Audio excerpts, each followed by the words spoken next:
Okay, thank you.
Oh, well, she was asking about doing the questionnaire and then having that questionnaire ready.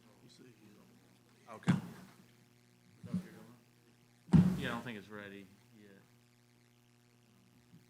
As soon as we got to kind of get a more deliberate plan on that.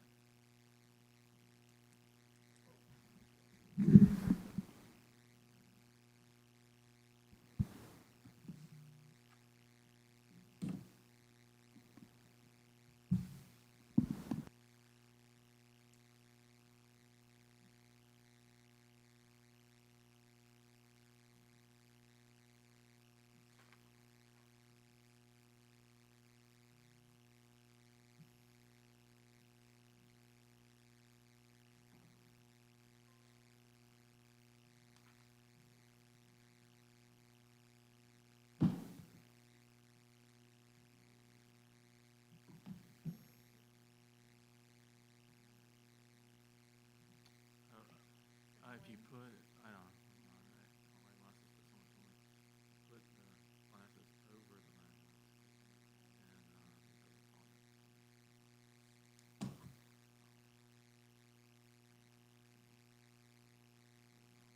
you wear glasses,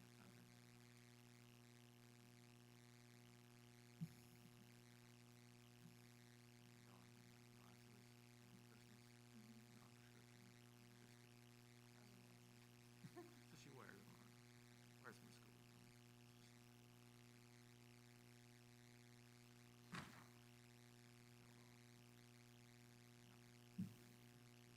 We're just waiting on Mr. Griffin real quick. He probably got caught in traffic.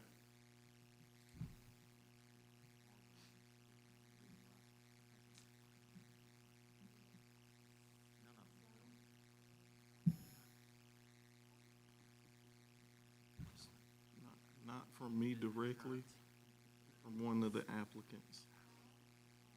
But I'll take the credit.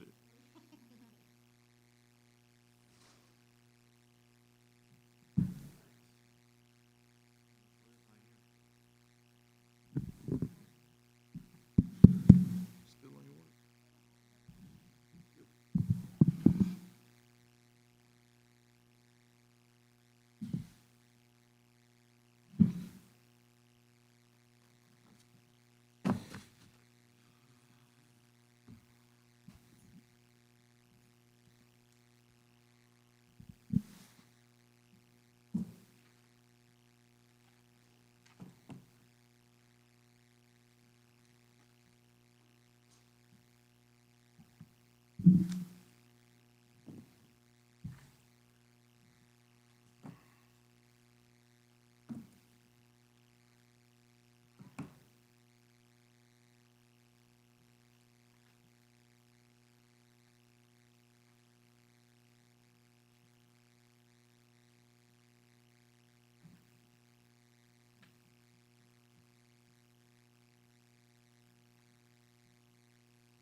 got caught in traffic.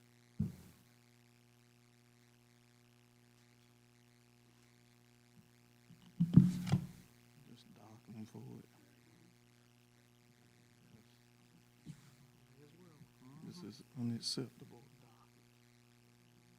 Yeah, we're waiting on you. That's why. Larry's on the way. I just didn't want to stop.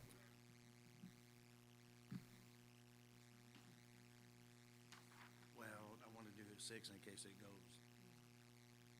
The conversation goes. It may not. Yeah, this one.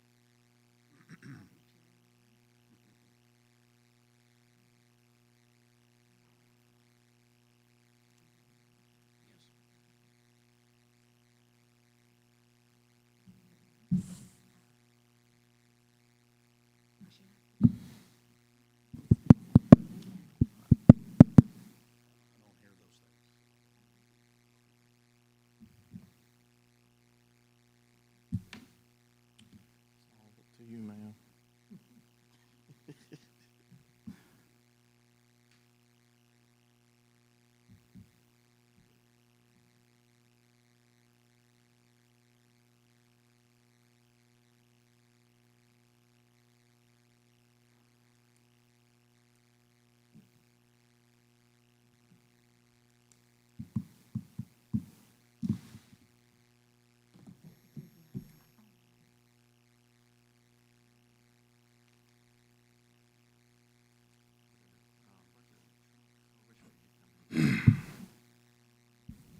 I'll call to order the special call meeting tonight, Blythewood Town Council, Tuesday, the 2nd of March. Time is 6:15 PM, and I apologize, ladies and gentlemen, but we want to wait on Councilman Griffin. We have so many action items tonight. Had we had a bunch of discussion, I would have already started and let him catch up, but want to make sure his valuable input is received. So with that, Ms. Cowan, can you please conduct roll call? I'm here. Present. Finally. Present. Present. Okay, thank you, and we do have a quorum. So, Ms. Cowan, was the notification and posting of the meeting agenda completed in accordance with state law? Thank you. Gentlemen, before you is tonight's agenda.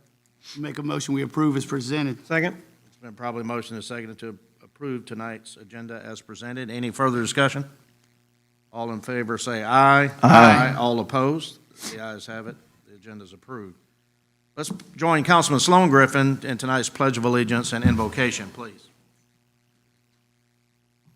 Pledge allegiance to the flag of the United States of America and to the republic for which it stands, one nation, under God, indivisible, with liberty and justice for all.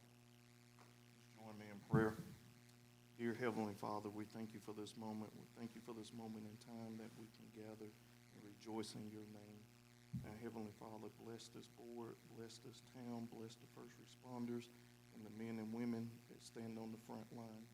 Please continue to look over us as we continue to deal with the COVID-19 as it runs rampant across the land. Keep your hand on each and every one of us and our family and guide us through every day. Now, in your name we pray. Amen. Thank you, sir. And without further ado, we'll move to tonight's action items. And I'll give just a brief explanation before we continue on. Tonight, the intent is to look at two outstanding applications, item A and B, that will occur before the end of this fiscal year. So they were recently received requests for grants of HTAX or SAT monies. And so we have to vote up or down on those first before we then look at the new system. We have the fiscal year 2022 applications, which we'll discuss more in depth, and we have time to act on those. Then we'll move to talk about the contract with MPA Strategies, a final discussion about that, and then we move to discussion of Doco Meadows Park security improvements. Finally, we'll go into an executive session where we'll talk about potential purchase of property, which will be the issue tonight, recreation project contract / funding / legal issues. So without further ado, let us move to action item A, the application for fiscal year 2021 Blythewood Big Bands Festival, May 8th, 2021. And to speak on behalf of the Big Bands Festival, Councilman Sloan Griffin, please. All right, thank you, Mr. Mayor. So just being real quick, the applicant, Blythewood Big Bands Music Festival, the owner, Edward Strader, couldn't be here today. He is out in LA doing a shoot for a top 5 music artist right now. But I did tell him I would speak on his behalf for this since he couldn't make it. So this is a new event. It is slated to have between 1,000 and 1,500 people. He went to the low end on the estimate. There are several artists, big name artists that he is waiting on our approval for that will bring upwards of probably 5,000 plus folks into the town. This is a free event. There are some other partnerships coming in for this event that will definitely boost the economy here in Blythewood during that weekend. They're working with the local hotels to put a measure in place where they can actually come back to tell us how many rooms they sold with correct validation on that piece. So they're looking at booking pretty much every room for that weekend here, including the artists will stay here. So When folks know that major artists are traveling in, they generally want to stay where they are, just so that they can have that close proximity to say they can get autographs and pictures with those artists. The artist, too, will make some appearances. He's going to work with several restaurants here in the area, to include Blythewood Cigar and Wines, where they would actually do another kind of maybe a showpiece over there. They're still working on that, the details of that. Food vendors will be present here in the park also. The merchandise pieces like the hats that he asked me to present the town with, they're looking at merchandise and things like that to have available. They're going to do, like during the midday, they're going to do a showcase of talent, so local talent as far as R&B, jazz, neo soul, spoken word, and that sort. Will go on through the daytime too.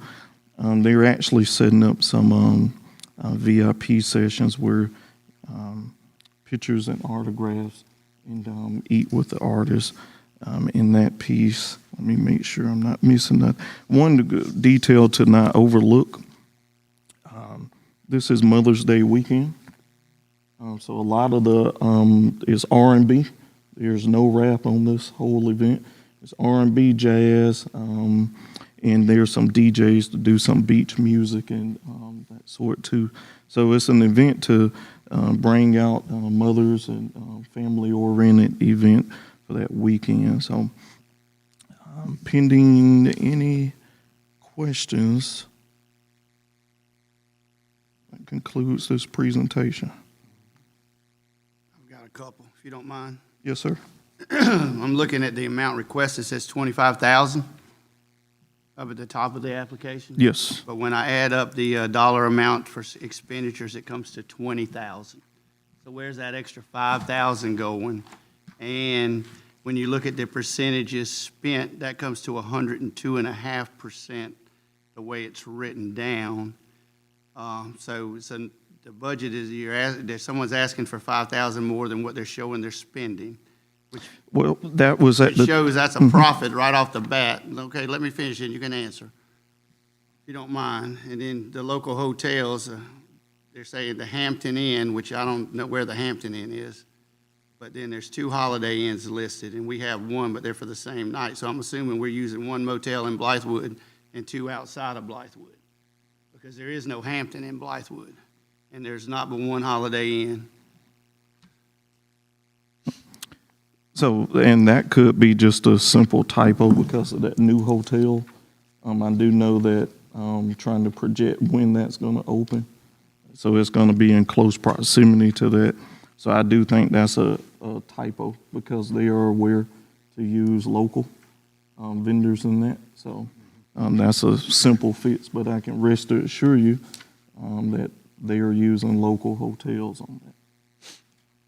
How about the extra $5,000? So, and then too, that is some fluctuation in there. I think when they first done this, the artists' prices and things are going up. So if you're not locking them in, so that could have been a simple overlook on the typo too there. But it is projected because there were some changes when we talked this morning about the pricing because we have not locked it in yet. So pending us approving this, we'll get some definite locked-in prices. But the objective is this: it's not unlike some things in the past. There's no gain. There's no monetary gain looking at this whole piece. Typically, these artists are 50,000 and above, due because the relationship with this guy being a major recording label owner. And working with networks as an executive like BET, he can get those at reduced cost. But due to Mother's Day weekend, that's going to be a hot ticket for artists like Joe and like Jagged Edge and things like that. They're hot artists that travel on those circuits, so there's some fluctuation in those prices, but there's no means of trying to gain anything out of this. Well, that sounds good. I'm just asking because this went out to a lot of people, and a lot of people have already responded to this because of the oversight of the money, and the application seems incomplete, that we're going to vote on an incomplete application, that we don't know the true total expenditure to it.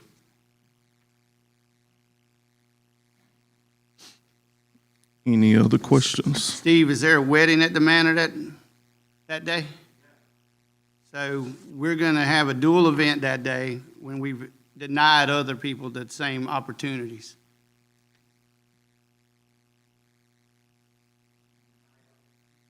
Yeah, we've denied other organizations that wanted to have a concert in the park because we had a wedding and we wouldn't dual book. So what makes, the exception?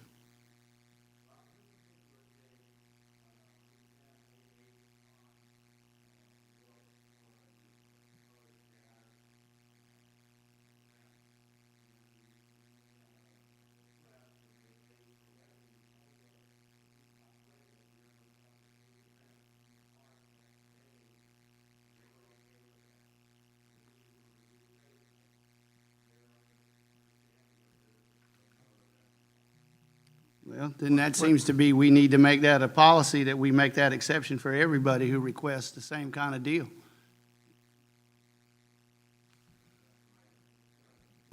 No, I mean, it doesn't need to really be discussed. If we make an exception, we make an exception. So for my understanding, this was in the books before the wedding? Okay, that's, But it was tentative because it needed council approval. How much of a discount did we give them, the wedding party?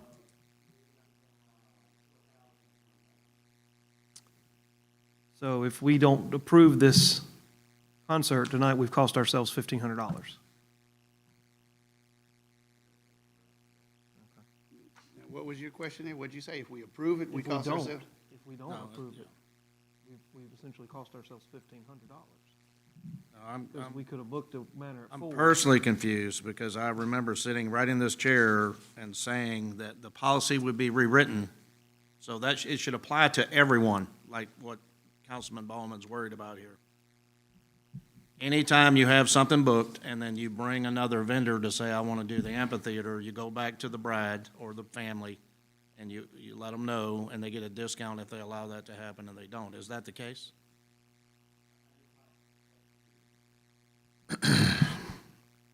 We had a very lengthy discussion about this very issue in the past. And I believe it was my instruction to you, Mr. Hastelrock, that the policy would be rewritten for everyone so that if a bride books this facility and someone then later comes and says they want the amphitheater, then you would go back to the bride, I keep saying bride, could be anyone, to say, hey, there's a concert coming, and if you allow that to happen during your event, we'll give you a discount. So you're telling me tonight that we have not been doing that since I asked you to do that before? First conflict, okay. Okay, that's fine. I just want to make, so there's no special exception here, it's just the first time it's occurred, okay. Here's the, Go ahead, please. well, here's the concern I have. This concert was not approved. No, The policy would only apply if the concert was approved and then a respective wedding party Right. approached for That- the Manor. that's a good- Then that would trigger the discount, correct? Or the wedding had already been booked, paid for, deposit, whatever. Then another event was possibly showing up, then you would go back to them and say, hey, Right, would you mind this? And we'll offer you a reduced rate for this. right. Fact of the matter is that this event wasn't on the books at all. It was a tentative, I guess, penciled in. Right. And we had a bride approach us prior to the approval, and we've cost ourselves $1,500. Have a valid point. Well, and that, and I'm just, to the point is we've refused to have other events before or told them the date wasn't available because we had a wedding already booked. And if we're going to, like I said, we're going to make exceptions, then exceptions have to be made when somebody else wants to book the amphitheater and we have a wedding in here. I mean, it just seems prudent to do the right thing. I mean, I don't know, losing $1,500. I mean, we don't approve the concert, you're gonna get your $2,500 regardless of what goes on. You're not gonna go back up to 4,000, so we're not really losing, we're losing $1,500, but we're not spending $25,000. Yeah, I don't disagree with anything you said. Councilman Ballman, Mr. Mayor? and I also noted the same issues Councilman in the Griffin. hotels as well. When we had that meeting before and it was stretched out, the charge, I think what you just said, but it was also that if anybody wanted to come in and buy, they could buy out the whole thing, That's correct. okay? Now, the process of getting on the books, you can't say that it wasn't on the books because that's the only thing they could do. And in talking with Mr. Hasselrock, and he penciled it in, we do understand that it has to come through council to be approved, but he was on the books in the first place, just like Mr. Hasselrock said. Now, the wedding comes up second, and if there's any part that does not, say, match, is the fact that he gave them a discount early. Just as to Mr. Brock is saying, Councilman Brock is saying that if the council turns down this event, it would not have been a problem based on the fact that you had not given up the discount. Right. That's exactly, Councilman Brock has made the point too, that we should not have made the discount automatic. It should have been, this is what you're paying, $4,000. If there is a concert approved and you allow it, then you'll pay $2,500. But what we did is we're overly generous, I'll put it nicely. Well, Steve, clarify one more thing for me. Normally, when we rent out the amphitheater to, even if it's an event that we allocate money to, they pay for the use of the amphitheater, the rental fee. Well, I don't see that on here. I don't see the paying the town back for the use of the amphitheater on here. I see either that's an overlook, an oversight, or assume that we were giving the amphitheater for free. I think it's probably under outdoor activities / host, I would assume. We can't But, yeah, assume that, that's- though. well, We can't good assume point. that. Good point. But the thing is the other ones, when they put their expenditures and their projected income together, they usually list that as an expenditure if we're charging them that rent. Mr. Mayor, Please, Councilman Griffin. why don't we just go ahead and put down everything that we don't like about this and let Sloan, Councilman Griffin, take it back to him and get a clarification on it? Because we could beat the horse, he's not here, we don't know what he's thinking. Okay. So whatever the concerns you have, write them down, give them to Mr. Councilman Sloan, let him handle it. Because we can't vote on it. I'm not opposed to what That's a he's, motion to delay or defer, I guess would be the better well, word. One other comment, Councilman Sloan Griffin. You mentioned that there might be a separate show or showcase at the Cigar Lounge. That's just that, so that the wealth of these artists coming around through Blythewood can spin off on some of the businesses. So they're looking at different places like McNulty's just to kind of show up. They bring folks travel with them. That brings money into their funds and other things of that. So, Councilman, go ahead. are we paying for that? That's my question. We're I know bringing that's them where- into I know where- town. That's where he's going. Yeah, With is it the town's Is that responsibility to included in foot that? 25,000? Which one? Going to McNulty's or going to? No, that's not included in that. Okay. That's just what they do when Would they you call come that to an community area. outreach? You call it what you want. That's just what they do when they come into Okay. areas. They're The just not bottom line gonna. here is they were searching for whether or not we would be paying for that in 25,000. No, No. Okay. no. Next question. And that seems that, there we are bringing you guests into town, but another entity in town is using them for their profit and gain. And what you mean by that? Well, if we're paying for them to come to Blythewood to perform here and they go to another entity or whatever restaurant they go to and do something and bring people in that spends money, then that business owner didn't contribute a dime, but he's benefiting from their being there. No, that doesn't make sense to me because we It bring doesn't, but events. Hold on, let me finish. paying. Let me finish. We bring events into this town all the time. We look at this blue sheet here. These are events. All right. If we want them to come into our town and spend money. We want them to go to Carolina Wings and order 1,000 wings. We love that. That puts money into our business sector. I thought now, I'm going to take this to the side because I'm going to speak from some understanding. Help me understand why we approve these events if they're not going to contribute something back to the town. People stay in the hotels, people buy food at the food line to cook or whatever, or go out to eat somewhere. That in turn adds up to some figures that we can calculate over a weekend. Whether it's the big bands or some basketball or baseball tournament, it adds up if we bring 1,500 people into the town. Mr. Mayor, Sir, please, Councilman Griffin. isn't it, are we saying that if somebody comes to town, they shouldn't go to our business sectors and spend money? Because that doesn't make sense. If I'm here and they want to go to Magnolia and hang out, if Sloan had not said that this was something special they're going to do, that wouldn't have been a problem because the money goes to the business and the business pays business taxes. So they are spending money for this event. Matter of fact, they're spending money for every event that comes on up in here and may not get any recourse from it. Mm-hmm. So that doesn't fly.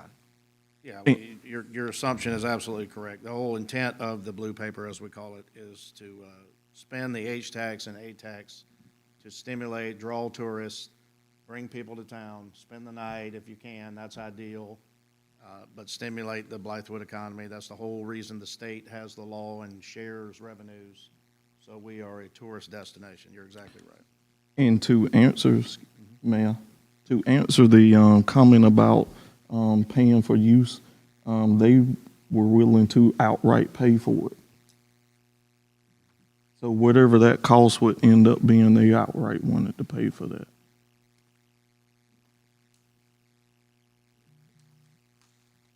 There's truly no monetary gain on this whole thing. I'm not a lying man, so there's no monetary gain on this. It's just bringing people out, giving them a different experience. Not saying that, I'm just saying the application is incomplete. They're not showing the projected expenditures of what you're talking about. So I'm just saying the application is incomplete. Not saying anything shady's going on, I'm just saying it's incomplete.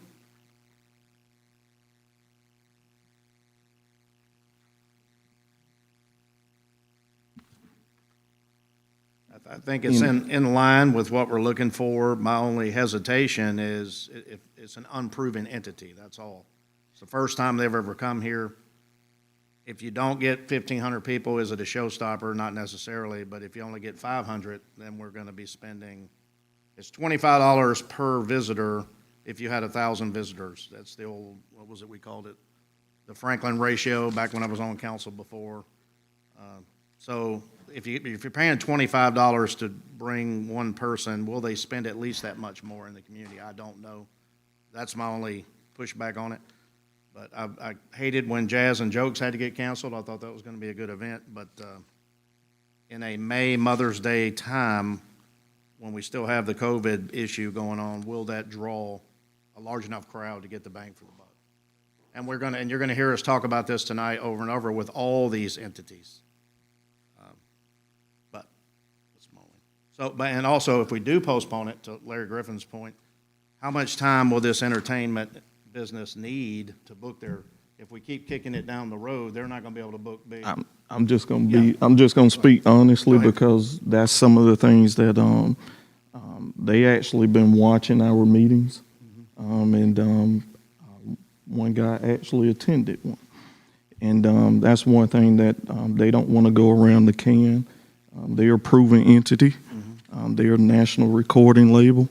They do this every day.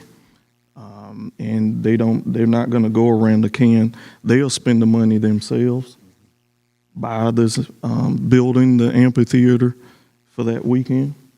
And they just wanted to include the town in on that partnership. So that the folks know that the town was in on this event. But they're prepared just to make the event happen.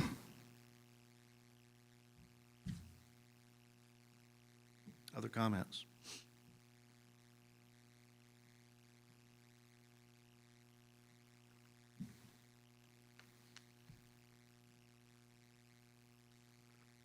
Do we feel comfortable with the request? Do we want to ask for more information? Go Do we ahead. even have it in the budget?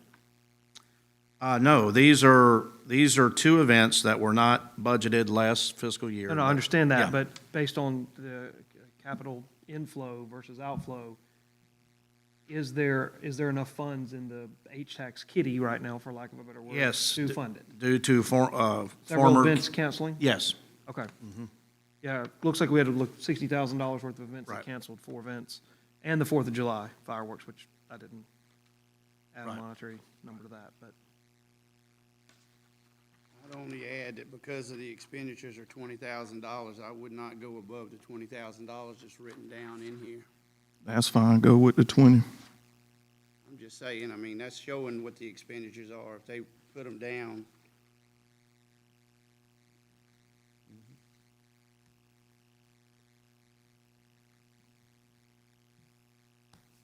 further discussion? that's assuming it's approved.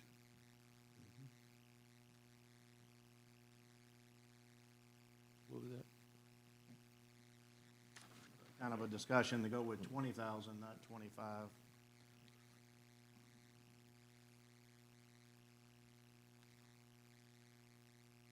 No discussion, Mr. Mayor, but I entertain a motion. Make a motion. Is it for how much? 20,000. Okay. I have one more question. Please. When it's said that this is a partnership, what kind of partnership is this? You know, Councilman Griffin Sloan, you've said that they're willing to pay this entire thing on their own. Well, is this a 100%, 0% partnership, 50/50?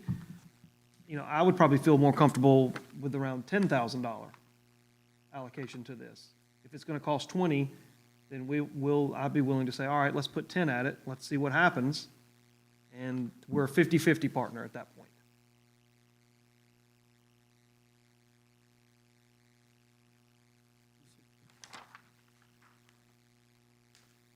Sounds fair. Comments?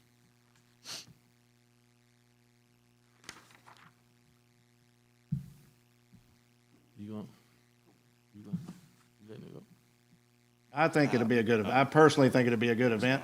I think it's a good time for it. I think that if the entity, however much money they get, if they prove themselves and it's a big knock it out of the park, it will be ongoing and a staple in the community. I think it'll be personally fine. But I am hesitant to go full Monty, as we call it, the most we ever give on something that we just don't know. I mean, I trust that you say they're, but how is it going to do in COVID environment? How's it going to do in Blythewood on Mother's Day weekend? I don't know how many people travel for that, go see your parents or what have you, but I'm willing to give it a shot. I think it fits the bill. It's spending money to draw people here to the community to spend money.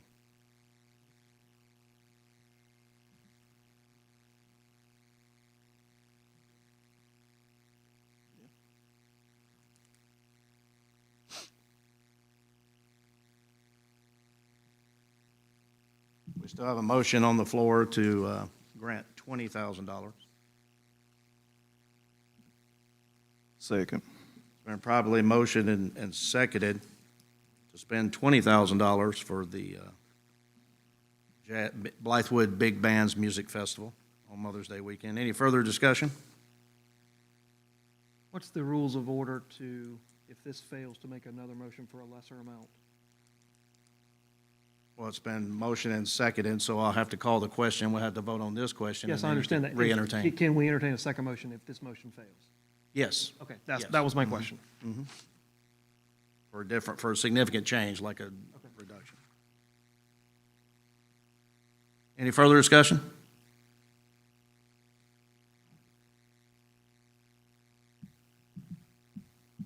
All right, I'll call the question. Ms. Cowan, will you call the roll, please? Yes. No. No. Yes. Oh, don't call me Eddie. Yes. And the ayes have it, the motion passes. Thank you, gentlemen, and good luck. Thank you, sir. Now we move to the next issue, tonight's action items, and this is the application for fiscal 2021 Soda City Softball Tournament for April 3rd, 2021. And I understand Miss Michelle Duncan is here to talk to us tonight. Please, ma'am, step right up if you wish. You don't have to speak if you don't want to. So did you have an application in front of you that we submitted? We also worked on a, and I haven't submitted this to you, but I have a copy that you can have. Can I take my mask off, or do I leave it on? You're fine right there as long as you're 6 feet away and we're doing the right thing. All right, I feel I can talk better without it and breathe better, too. Okay, so I am a softball parent, so I'm just a parent volunteer coming to ask for money, right? So unfortunately, our head coach couldn't be here because we have a B team scrimmage going on tonight. So we had a little bit of conflict. Unfortunately, we live in Richland School District 2, who, if you have any kids in sports, you know that our local scrimmages got canceled, and our school district would not allow us to have more than one game a day. So typically in tournaments that we play in, we have multiple games during the day. We travel for them. So all of our games got shut down for about 10. We typically play 10 more games in a season than we're going to get to play this year, in addition to losing our season last year. So this was kind of a last-minute effort to get a tournament going for the Blythewood community. We know that you like to have teams from outside of the area come in, but we gave the local teams first choice. So, of course, we have Blythewood High School's bringing their varsity team, junior varsity, and B team. So bringing 3 teams from Blythewood. We invited Westwood. They're coming. Spring Valley's coming. They're bringing JV and varsity. Westwood. Ben Libben's coming. They're bringing their junior varsity and varsity. Richland Northeast is coming, and we also have Marlboro County coming. So just to give an idea of the economic impact, that's 10 teams, right? Usually teams of 12 to 15 players. On average, 3 to 4 patrons per player come, plus you have all the administrative staff that comes with it, coaches and assistant coaches and stuff like that. So we anticipate between 400 and 500 folks coming to the area. They spend an average of $50 to $65 per person in the area. Only one team will come from out of town, and they will typically stay in a local hotel because that's over 100 miles. So if you look at that, just rough numbers, we're thinking the economic impact would be $20,000 to the local town. We're going to have it at Kelly Mill, which is not too far down the road. They won't let us have concessions there, so there may be opportunity for local vendors to come out and do food trucks, those kind of things. So we're hoping to involve the community to help us. So we're asking for money to help us with the field rentals and umpires and trophies. A couple of things that we've thought about to help the town get recognized for their contributions to supporting us is a banner that says, thank you to the town of Blythewood for supporting us. We're going to have flyers and hospitality bags to hand out to the teams so that they know about all the great food and restaurant opportunities in Blythewood. We also will have all the game balls, and we talked to the vendor that's supplying our game balls, have town of Blythewood put on the game balls. So wouldn't it be cool that all the schools that are coming to our community will go home with town of Blythewood softballs, right? So really excited about that. Hoping that I've answered most of the questions that y'all have. If you have additional questions, let me know. I only have one, and I think I know the answer to it, but, what, 2 years ago or whatever, when the league got so big, they moved the girls all the way over to Kelly Mill Complex because Yeah. they wouldn't allow them to play here. North Springs. Yeah, North Springs and over there. So that's why they can't play here in town, right at our parks, because they actually don't even play any games here anymore. They play over there, right? So what you're asking about is the recreational league, the Blythewood softball and baseball rec league. They did have a problem with space constraints. So back then, my daughter was still playing rec ball, and so they didn't. They kept the boys here in Blythewood. They moved the girls to Kelly Mill. We've since moved permanently the softball rec league to North Springs. However, one of the things that Coach Jordan put in her proposal was, based on the success we feel like we're going to get for this year, is next year we will split up the teams and have JV tournaments here in Blythewood and have the varsity tournaments in Kelly Mill or vice versa to help bring the folks into the community. Can you, I'm sorry, are you Miss McCoy? No, I am not. I am Michelle Duncan. Okay, oh, okay. Yeah, and I see you're on I'm there. a parent volunteer. No. I have kids at Blythewood. My daughter plays softball. Okay, thank you, Ms. Duncan. Can you repeat the number of teams from each school and region again for me? Yeah, Just you the want number. names or Just number. Like, Numbers? I know Blythewood had 3. Uh-huh. Westwood has how many? just one, Okay, and Spring Valley, 2, Ben Lippen, 2, Marlboro County, 1. is that it? Richland Northeast has 1. RNE. And so that's about 10 teams, 5 each, varsity and JV. We've also have invites out to Calhoun, Hammond, and 2 Lexington schools. We just haven't heard back from them yet.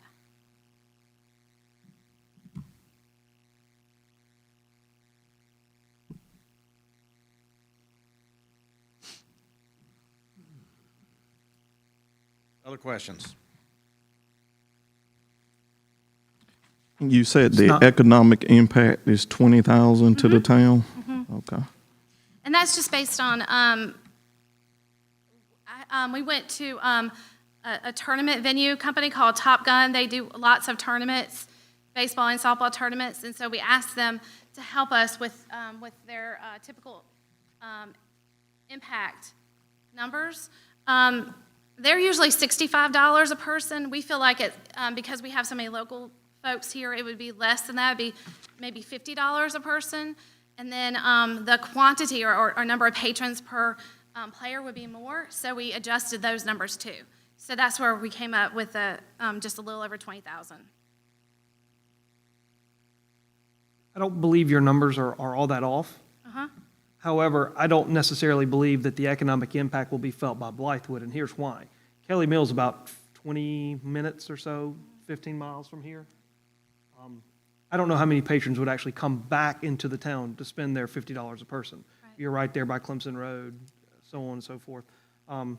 It's really not fair to pepper you with tough questions because Right, but you're no, a so parent we did with think about that. kids. Here's how we're going to mitigate that risk. We're going to as we invite these folks to this facility, and we say, hey, here's the directions, here's the maps on how to get here. We're going to direct them through Blythewood, and so we're going to hope that they come through Blythewood to get there. I can't beat ways how to find the best way here, but we're going to hope that that's where that they come through the town of Blythewood to get to Kelly Mill. One more question, then I'll stop.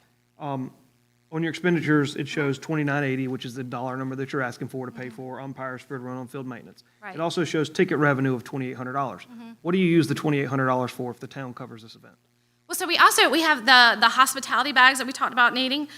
We also, the Richland County is also going to charge us $400 just to have maintenance there. There's also cost for the banners that we were talking about, or we're talking about making brochures for the patrons to be out there. And we also need a little bit of upfront money to help us with like purchasing concessions and stuff like that. Okay, so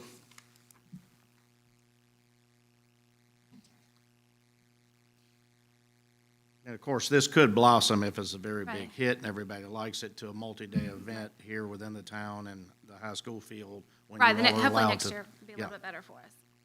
Kind of like the Diamond Invitational does for the boys' teams. Right. So what would you, the additional expenses that aren't included on the application, where would you ballpark that at? $1,500, 2,000? I was trying to think how many balls we need. Probably another $300 to $500 just in softballs. Okay. We're gonna, the $400 to go towards the field maintenance Yeah, that's on isn't here. gonna cover us for the whole day. So we're gonna have to bring over some stuff, ourselves, and we're gonna bring in dirt and all that stuff. Some extra chalk and stuff to line the fields after, the county's gonna line them for us one time. So we just got some incidentals that we didn't have listed in that detail.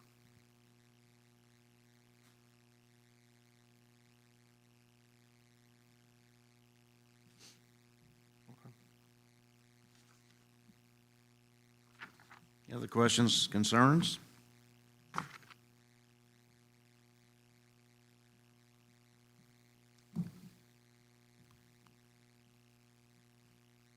I mean, why not? I mean, I think we talk about seed money to start events. This is less than $3,000, I think. it's not a lot of money. Yeah, when it's a It's not big- a lot of money. It Yeah. further emphasizes the fact that we need our own facilities here in town. It 100%. solidifies that. Right. If and nothing that's- more. That's a great assessment. Yeah. And also, if you recall back, this is how the boys' team started. It was like just a one-day event. Everybody got together. Then people from all over the state started coming because it's hugely competitive. Scouts come and watch these players play for colleges. Now it's a multi-day event, and it draws 27 teams, and I'm sure the girls' softball will do the same. And you couldn't have it at Blythewood High School.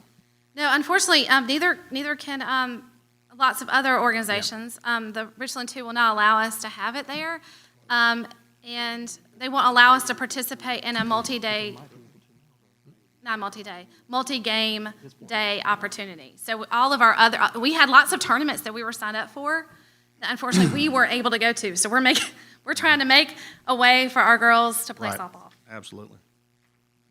And And we're looking for volunteers too, so if anybody wants to come out, it's April 3rd. now, one other question for you. If the school district changes based off the governor's recent guidance, that there's no longer a crowd issue, you can, will y'all, and if the district says you can play on your field, do you think you would incorporate it this time, or would it be too late to do that? I don't think we could do that this time because it's a one-day event. We don't have enough fields to do that at the high school. I mean, so- well, I mean, just use that field and rotate Yeah. teams. No, not this year? Okay.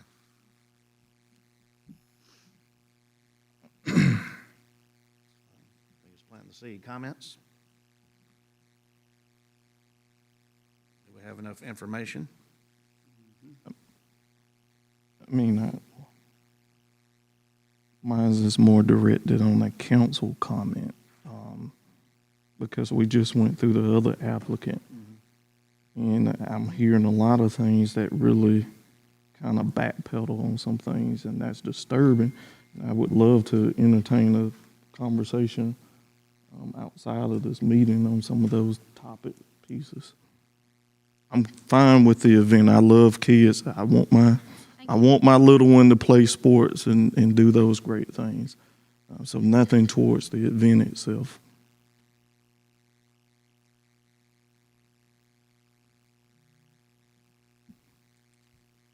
Other comments? Do we have enough information? Just a short one, Mr. Mayor. I'm sorry? Just a short comment. Please, Councilman Griffin. I think it's a great idea because the girls don't have a place to play. But I want to be able to make sure that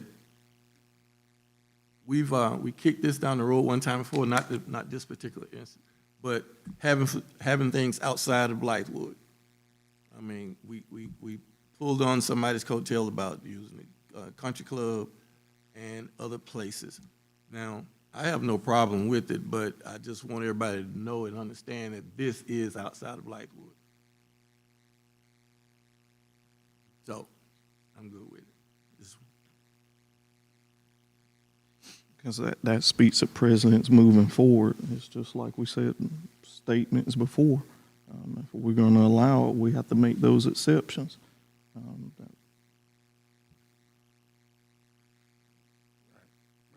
Any other questions? So you just understand, I'm hearing concerns.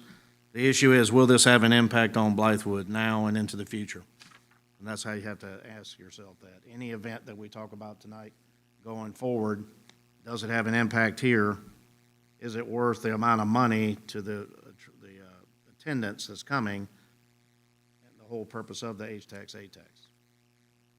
It would seem to me, Mr. Mayor and Yeah. and fellow members of council, that there probably isn't a drastic economic impact to Blythewood on this event for this year due to its location at Kelly Mill Sports Complex. However, we have to ask ourselves, are we investing for a future economic impact? And that's the that's really, I think, the question that we need to vote on tonight. It's not so much letting girls play softball. I mean, I think that everybody up here would agree that everybody should be able to play sports, whether it's inside or outside of Blythewood. Unfortunately, we don't have the facilities, and the school district that we're in is not allowing us to use the facilities we do have, which seems kind of silly. High school football went on during the middle of COVID. No one had a problem with that. I wonder why. I'll have an answer, but it's not the time and the place. So the question is this going to be the next big recreation event in and around Blythewood, which I would assume under normal circumstances, you could possibly run it between, if they would allow it, between Blythewood High and Westwood High. If you had Absolutely. two fields, you could probably make that work. We could potentially use the Blythewood Park also to host junior varsity B team. I think there's differences. JV and B are different, right? They're the same size field. No, I'm talking about the teams. There's The like, teams are different, yeah, there's a yes, varsity, absolutely. junior varsity B team. Yeah. Okay. I always thought JV was the B team, and then you'd have a C team, but I'm not up on the lingo. So I think the question we're voting on tonight is not this particular event in 1 month. It's, do we invest in this event for future gains? And that's the question I think we have to answer with a yea or nay tonight.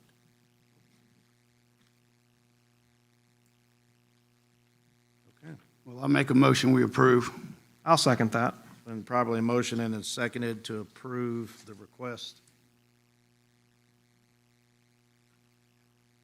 for the fiscal 2021 Soda City Softball Tournament on April 3rd, 2021. Any further discussion? All in favor signify by saying aye. Aye. All opposed? Nay. The ayes have it, the motion passes. Thank you very much. Thank you. Head back to your game, we'll see you later. All right, moving now to the next item on the agenda. Those are the last two unscheduled applications for H-tax and A-tax for this fiscal year. And now we move to the fiscal year 2022 applications for A-tax and H-tax. And I'll just give a quick background. Don't want to be here late into the evening, but in the past, this council has noted that several things have occurred when granting H-tax and A-tax and state accommodations tax, SAT monies. We weren't following the rigid guidelines of the state. We've talked to the Turk Committee. We talked to others at the state level. It's very ambiguous. They finally have recommended to us to write your own policy and send it up and see if it meets the needs of the intent of the money coming back to each small community like ours for tourism and accommodations and attracting people to travel throughout the state of South Carolina. So we saw that was an issue. We raised the flag. We came together to provide a solution to rewrite the application process, which is what you're going to see tonight, and do it on a fiscal year basis. All applications due sometime in February. There's a cutoff. We then look through each one. We talk about them, which ones are having a huge impact on our economy and actually meeting the letter of the law, and which ones are just nice to have but are really not doing that. And then we have to make a tough decision. Later tonight in executive session, we're going to be talking about a recreation project, acquiring land, I'll just tell you. But we don't want to do that in public. We just want to talk about some options that have been presented to us. And if we decide to move in that direction at a later meeting, because we're not going to take action in executive session, of course, then how do you get the money to pay for a capital acquisition like a large tract of property? Well, if you do that, you can use your hospitality tax as a capital improvement to then use that facility to draw, again, in accordance with the letter of the law for H-tax. So, having said that, now we want to go through each of these applicants, look at what they've received in the past, look at how they fared after the events, and how much money they can then add themselves to their event. And then do they need a full grant, or do they need a lesser amount, or do they need none at all? So that's the charge we have, and I'll ask the council, we don't have to decide each one tonight, but we certainly need to discuss with one another how we view each of these applicants going forward. So when we do have public hearings, because I know all the representatives of these organizations are not here tonight, and when we decide to go yay or nay down the line, I do want them here to answer any questions, if that please this council. It was my intent to do that tonight here. So having said that, just keep in the back of your mind, if you do indeed want to look at a capital acquisition in the future, we got to have money in the bank to do that when you're writing these checks. Okay. Point of clarification, Mr. Mayor? Yes, please, go ahead. This is under action items. Are we actually going to be taking any action on You any of can, these? you certainly can. That is an option, or you can defer until the next meeting. So we can walk out of here having a priority of what you like and how much, and then in the future, when we go forward, then these individuals will have time to be here to 'Cause answer. I any think that questions. it's a very, very astute point to actually have the applicants here. Yeah. I mean, I'll be just quite honest with you, there's $250,000 of Yeah. Yep. requests on this page. There's two applicants here. Right. That's a lot of money, and only two people show up. I think Right. they all should be here. I agree with you, sir. All right, but yeah, we want to give them an opportunity to, yeah, we moved it from discussion to action just in case you wanted to make, Mr. Mayor. yes, please, Councilman Griffin. On that subject, are they invited, Are they invited? They can be here. applicants, but do we tell them it's good? Oh, yes, if you agree with what I just said and you want to just talk about this tonight and make an action to vote next time, then we will make sure they're all notified. But before the night, were they notified? Well, I mean, it's public record, yes. I mean, we did talk about it. But did we personally call them all? I don't know. Steve, did you call them all? All these applicants, did they know we were going to talk about this tonight? I'm just off the top of your head, do you know? Okay, yeah, I don't, this was not made in secret. This has been out at least 2 weeks that we were going to do this. But that's why, again, in all spirit of fairness, in case people aren't plugged into what we're doing, let's talk about it. You can go home and think about it, and then when we come back together and you have questions. Because the issue is, the less money you spend here, the more money you have for capital acquisition, if that's what you so choose. If you don't want to do any capital acquisition, then we can continue doing what we're doing with the, what is it, Councilman Brock? 46. 274 if you add the two we just voted on, but yeah, okay. Well, if we got two applicants here tonight, let's Yeah, absolutely. clear those off the books. I have All a right. question. Yeah, please, go ahead. Before we move on that. My question is, have we really sat down and thought about how much we want to budget every year to go forth in these tax brackets? Because it's almost like we kind of blindly doing something, and we don't end up with enough with these improvement projects that Right, we right. so need to do. So Yeah, that's what I'm wondering is like, what is our projected budget amount in '22? Have you all sat down and looked at that, sir? Yes, we've done some, I've got, so what I've done is kind of graph out where we are right now relative to where we were last year. And we can actually, I can email those real quick to Sarah Lynn if you wanted to look at a visual of where we are and if you want to get into that. But just generally speaking, H-tax is higher this year on revenue, but the accommodations tax is lower. But we can talk What's- specifics. So it might be in line, or it's in line with our past history. Correct. So look, let me see, hospitality tax right now for revenue, we are at 87% of budget. And then, let's see, And that's through when, Mr. Williams? through the end of February. Through end of February. So I was just got those numbers. and local accommodations is at 68%, which is about where we need to be at this point in the budget year. And then, so that is about right on, and then the state accommodations tax is, it actually is higher. There was some money that was carried over that changed the percentage some, but I think based on taking that money that was not carried over, I think we just budgeted so low that we're actually at 88%, so a correction on that. But that's just kind of a snapshot of where we are right now. So, have we, Mr. Mayor, have we looked at any improvement projects? I mean, and grafted in a format kind of like this so we can look at like things that are pressing for improvements? Well, let me see if I understand your question. Typically, the way we do this process is we do it all at one time in a budget retreat. Then it becomes contentious. We're trying to vote on the whole budget, but we're going line by line on these items.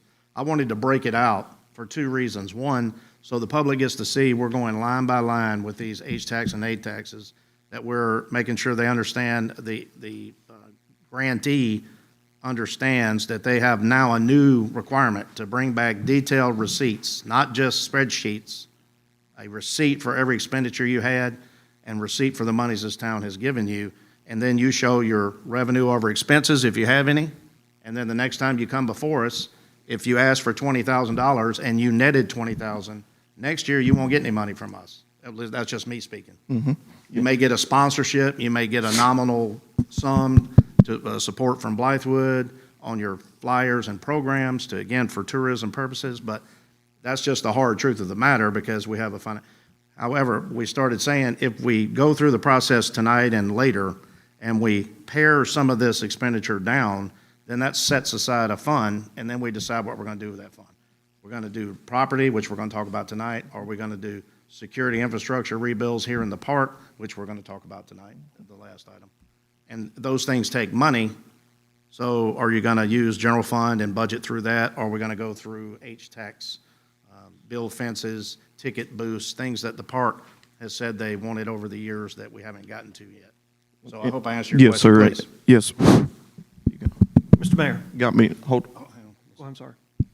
I was having some technical problems with the mic.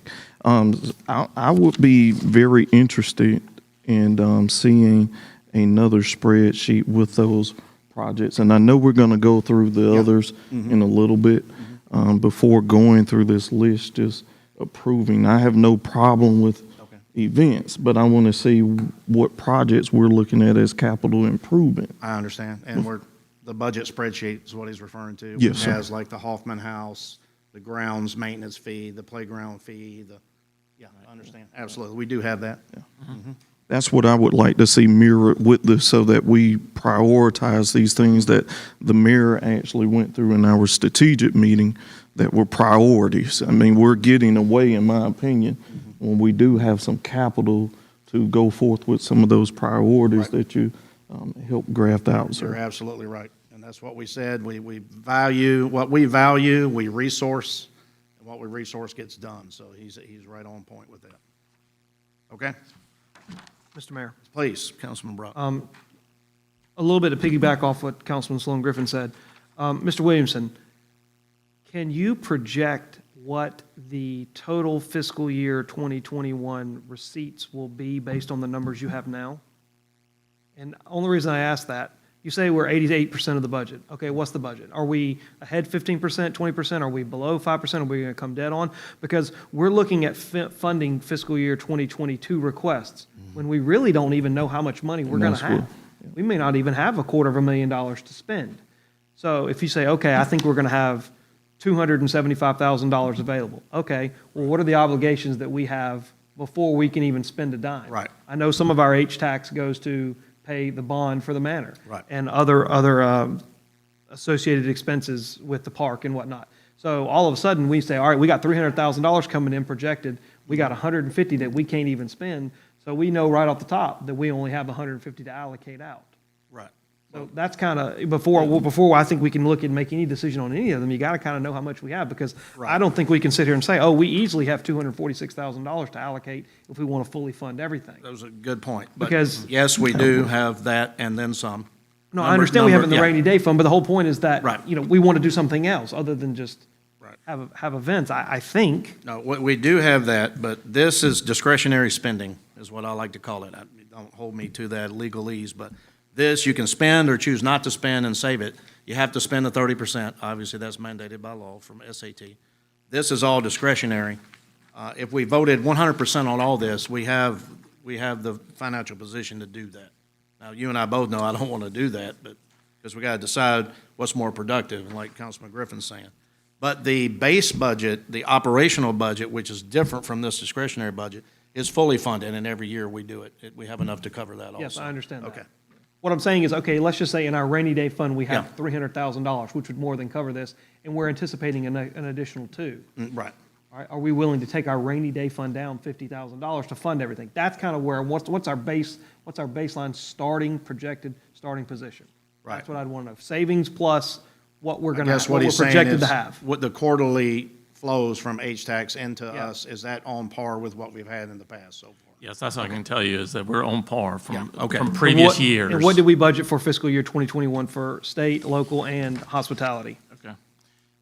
So for income, Yeah, receipts. yep, so for hospitality tax, it was 328,500.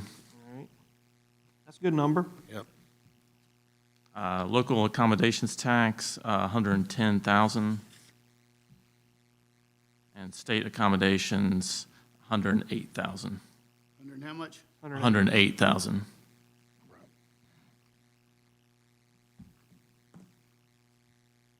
About 540,000. And then you got to take A out little of more. that the bond payment, Yeah, and then now whatever you have left is, plus whatever we start with at the And beginning this of the year. accommodations tax, Whatever that's the carryover. 25,000 that goes to Yeah, general fund. yeah, and- yeah. absolutely. I kind of think we need to go at this from the opposite end and then fall back into this sheet here. That's just my recommendation. Okay. We came here No, I mean, that's fine. If you don't feel comfortable, I certainly want to slow the train down, but go ahead, I'm sorry, go ahead. That's okay. No, I mean, we came here tonight, to go over this, and I understand if we don't want to go over it all, we got two applicants here. I prefer to go over them while they're here, instead of making them come back again on another day. We got them in front of us. I would agree, Councilman Ballman. I think the only one that's kind of somewhat, never mind, I'm sorry. This, that first rodeo is dated 2022. That's a little, They're asking for, so I just think we need to address them while we're here, not put them off.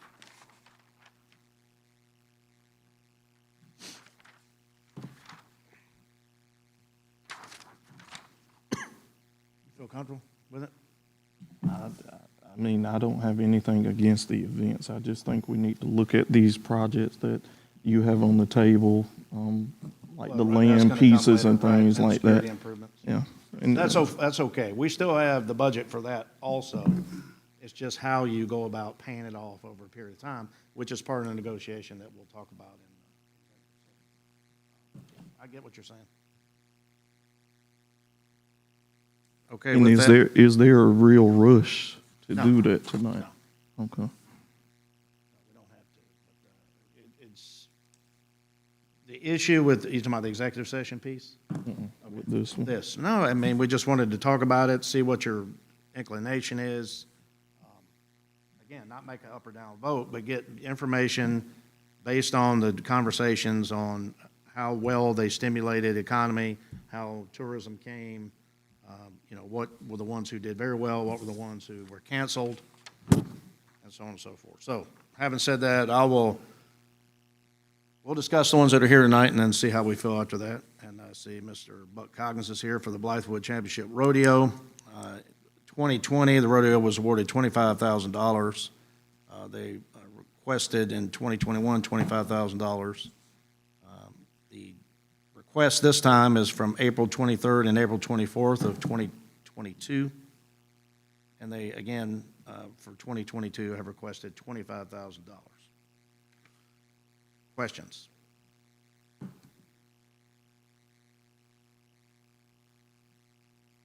Any questions at all? Everybody? I think that's probably one of the premier events here in Blythewood. It's going on, what is this, Buck? We had 11th year in 2022? So 11 years strong. They proved themselves every year, bringing thousands of people into town. That's a premier event that Blythewood has sponsored for, 10 years now. I think that's a no-brainer. Any comments? Well, You go ahead. just for public disclosure, they are requesting 2 rodeos in the next fiscal year. Okay, yeah, we were going to So get down to we're not really looking at a $25,000 request, we're looking at a $50,000 request.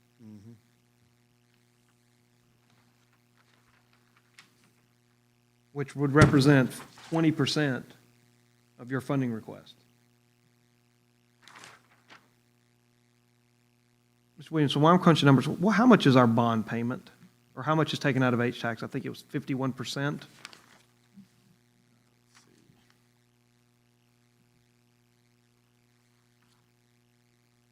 It's 162,487. 162,000 out of H-tax? Correct. I'll just, you said 162,187? 487. All right, I'll just do 162.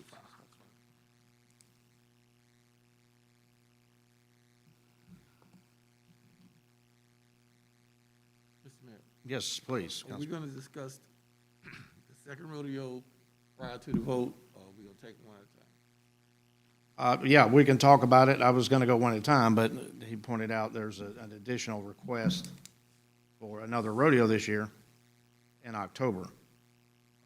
Correction, this is October 2021. The one I was just talking about was the spring rodeo in 2022.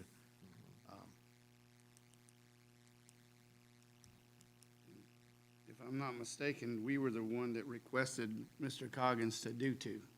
It came from council. It's a huge event. I think it draws, like we said.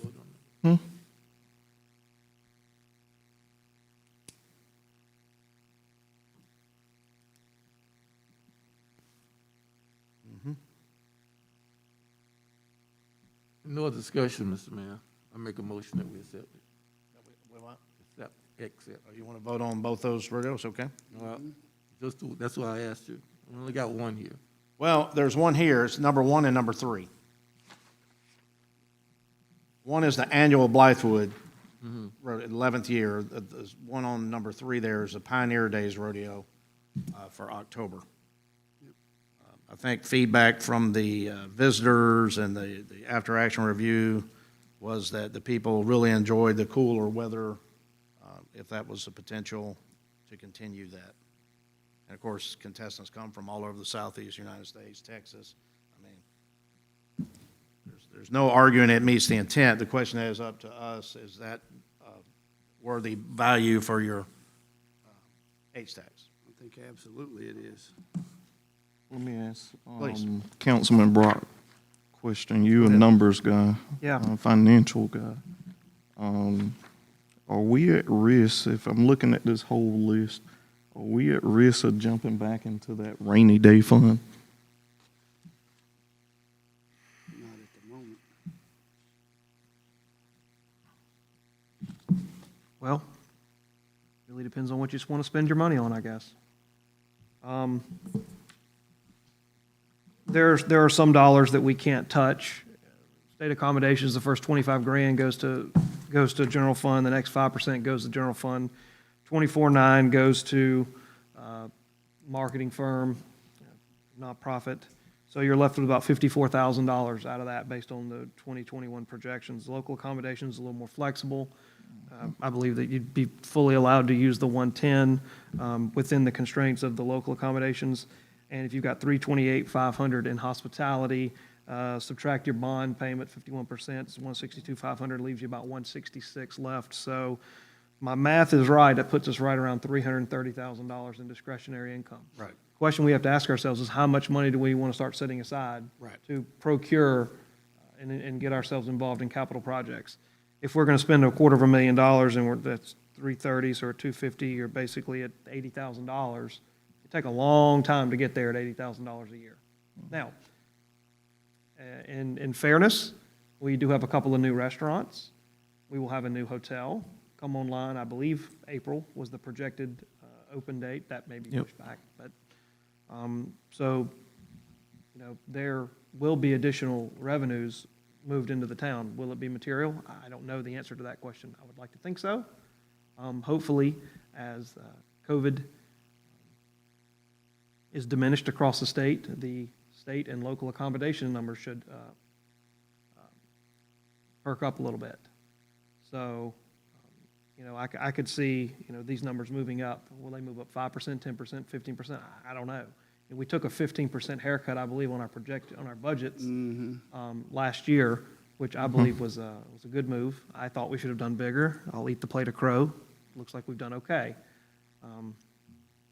But to make any significant headway in savings monies to look at property acquisition, I think it's going to take a sizable amount of these funds to be set aside and start saving. So, what's that number? Is it 80,000, which would be the difference if we fully funded everything? Is it more? If that's the case, then you can't fully fund everything. So that's a question that the five of us with staff need to kind of come up with a plan and say, what do we want to do? So. Well, our numbers look a lot better than we anticipated a That's year correct. ago They this do. time. So, I mean, one thing about it, I will say people have supported our local people around here because, we never anticipated being up this high last March. We were talking about cutting 30% or more. Yeah. We did cut 15, but we look like we're above we're on par or above where we've ever been, even in a non-COVID environment. So, I'm with you. I think if it continues to improve, these new places open up, especially with the new accommodations, in the Marriott. So maybe we'll actually see a windfall, and, we can look at all these events, separately as we do. But I think that it would be foolish to even consider cutting the most premier event that Blythewood's had in the last 10 years. I think it would be totally foolish to cut it. I think it would be, it's prudent to us. We know it's successful. We know it brings the people into town. We know they spend money. So I think we approve it. These events aren't like a concert or anything else we put on. It takes months of planning to get this happening. So I think we owe it to our town, to our residents, to the ones that enjoy it, that they know that this is a premier event that we put on every year. We've disappointed them in the last year because we've had to cancel events. We're out of our control, and I surely don't want to continue to disappoint the people who spend the money in this town to see these events come.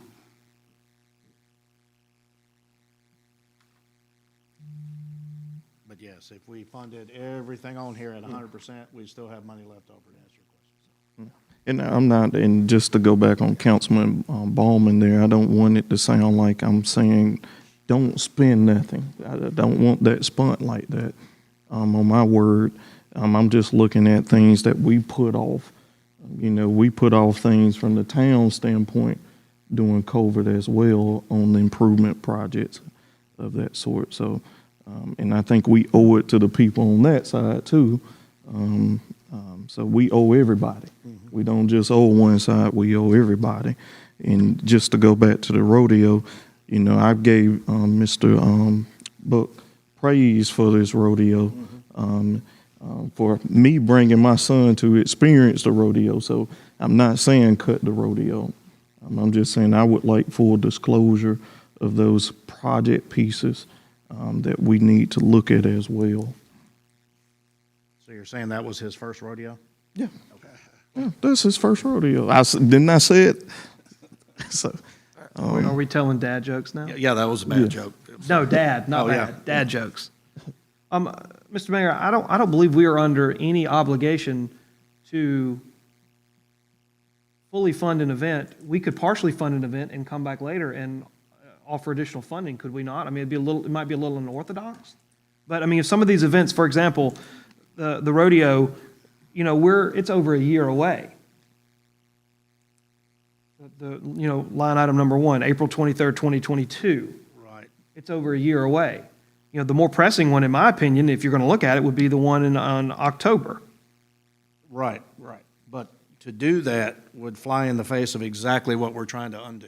And we're trying to do them all at the same time. They're all in the budget at the same time. And we're done. And then we don't have what we've called before, people nickel and diamond, like just randomly show up, and we didn't budget for them, but we make money for them. And we want to do it now, so we have a clean book. We have money set aside for special projects or capital acquisition going forward, and every year we would set aside a piece of it. But does it have to be done tonight? No, not tonight. We didn't, Okay. like I said before, we don't need to vote up or down tonight Okay. unless that's what you all want to do line by line. But And that was what I was trying to get across is, you know, it felt like we've been pushed no, to this make is a all voting discussion. decision on it. this is, I'm more inclined to discuss. Right. Not take any Right. action Like, tonight. And discussion on the floor now is the Blythewood Rodeo clearly is bang for your buck, and visitors from all over, literally, the southeast, Texas, other areas, probably Wyoming and and they all come here and converge, and if you ever attended a rodeo, you see them all from all over the place. That was the one reason why I said we've got 2 people here that's requested. I don't see the reason of not putting them off and not either Okay. funding them or not funding them right here while they're here. They followed the rules by putting their applications in on time, so we're gonna ask them to come back at a later date when we talk about the other ones. I mean, if we're not gonna do them all at one time, I say, you know, that was my recommendation. We do the ones that are here. Mr. Mayor, Please. the question here is not so much as the October rodeo, is it? We're talking about 2 rodeos. Right. I want to make the record clear that we're not talking about cutting. We're not talking about cutting the rodeo. No. At all. That word has been used 3 times, that we're not cutting the rodeo. That rodeo is in. What we're talking about now is adding another one. That's what we'll be voting on. The other one is already intact. So we want to make sure that we're gonna add another one if the money is there and if we're straight. I heard Councilman Bowman said it's something that the council requested. So if the council requested that, then it's pretty much a no-brainer as to what we're gonna do with it. If the council requested it. Which council requested? Yeah, it? I don't This one remember or was it doing one that, prior? Councilman Bowman. When? When the last time the rodeo came and the mayor looked at Buck and said, we'd like to have 2 events right here. We all agreed that we'd we like to have 2 rodeos. We should events have right 2 here. rodeos, yeah. Came right out of Mayor Franklin. But if While memory we serves all me sat right correctly, here. didn't former Mayor Bailey actually mention at one point under his administration to have 2 rodeos? So I don't I think know. that discussion had been, I don't go back No, that that's- far. Yes, sir.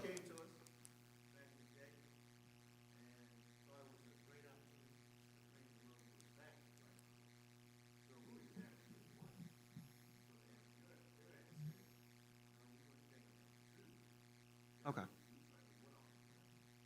Okay.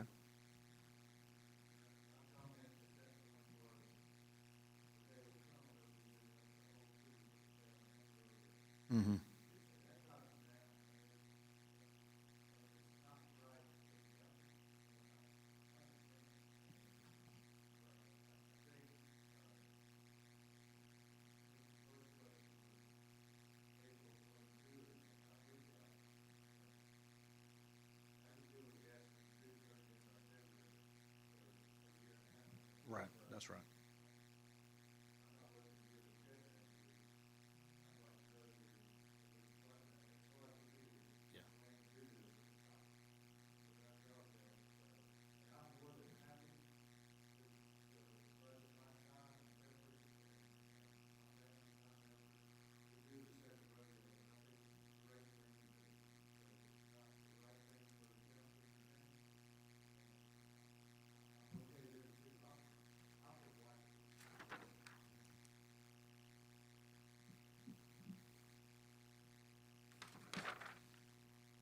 Buck, I got one question for you. What's the difference between a pioneer rodeo and Championship.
Buck, I don't want to interrupt you, but we're getting comments from people that are listening to us online. They cannot hear you because you're not at the microphone. I don't want to interrupt you, but there are people online watching us.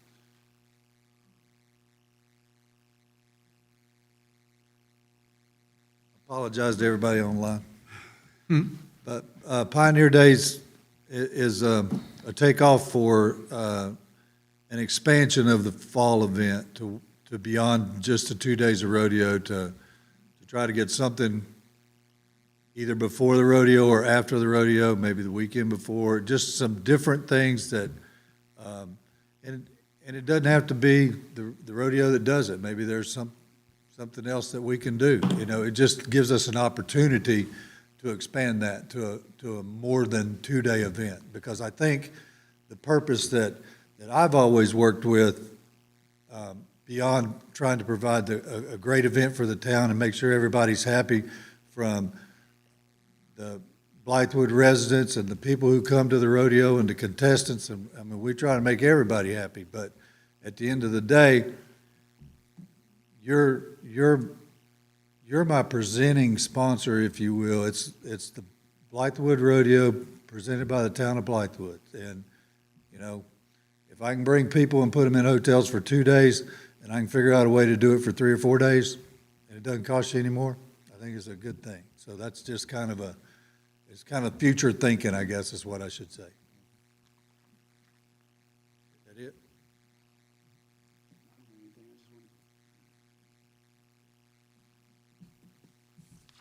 Thank you. What pleased the council?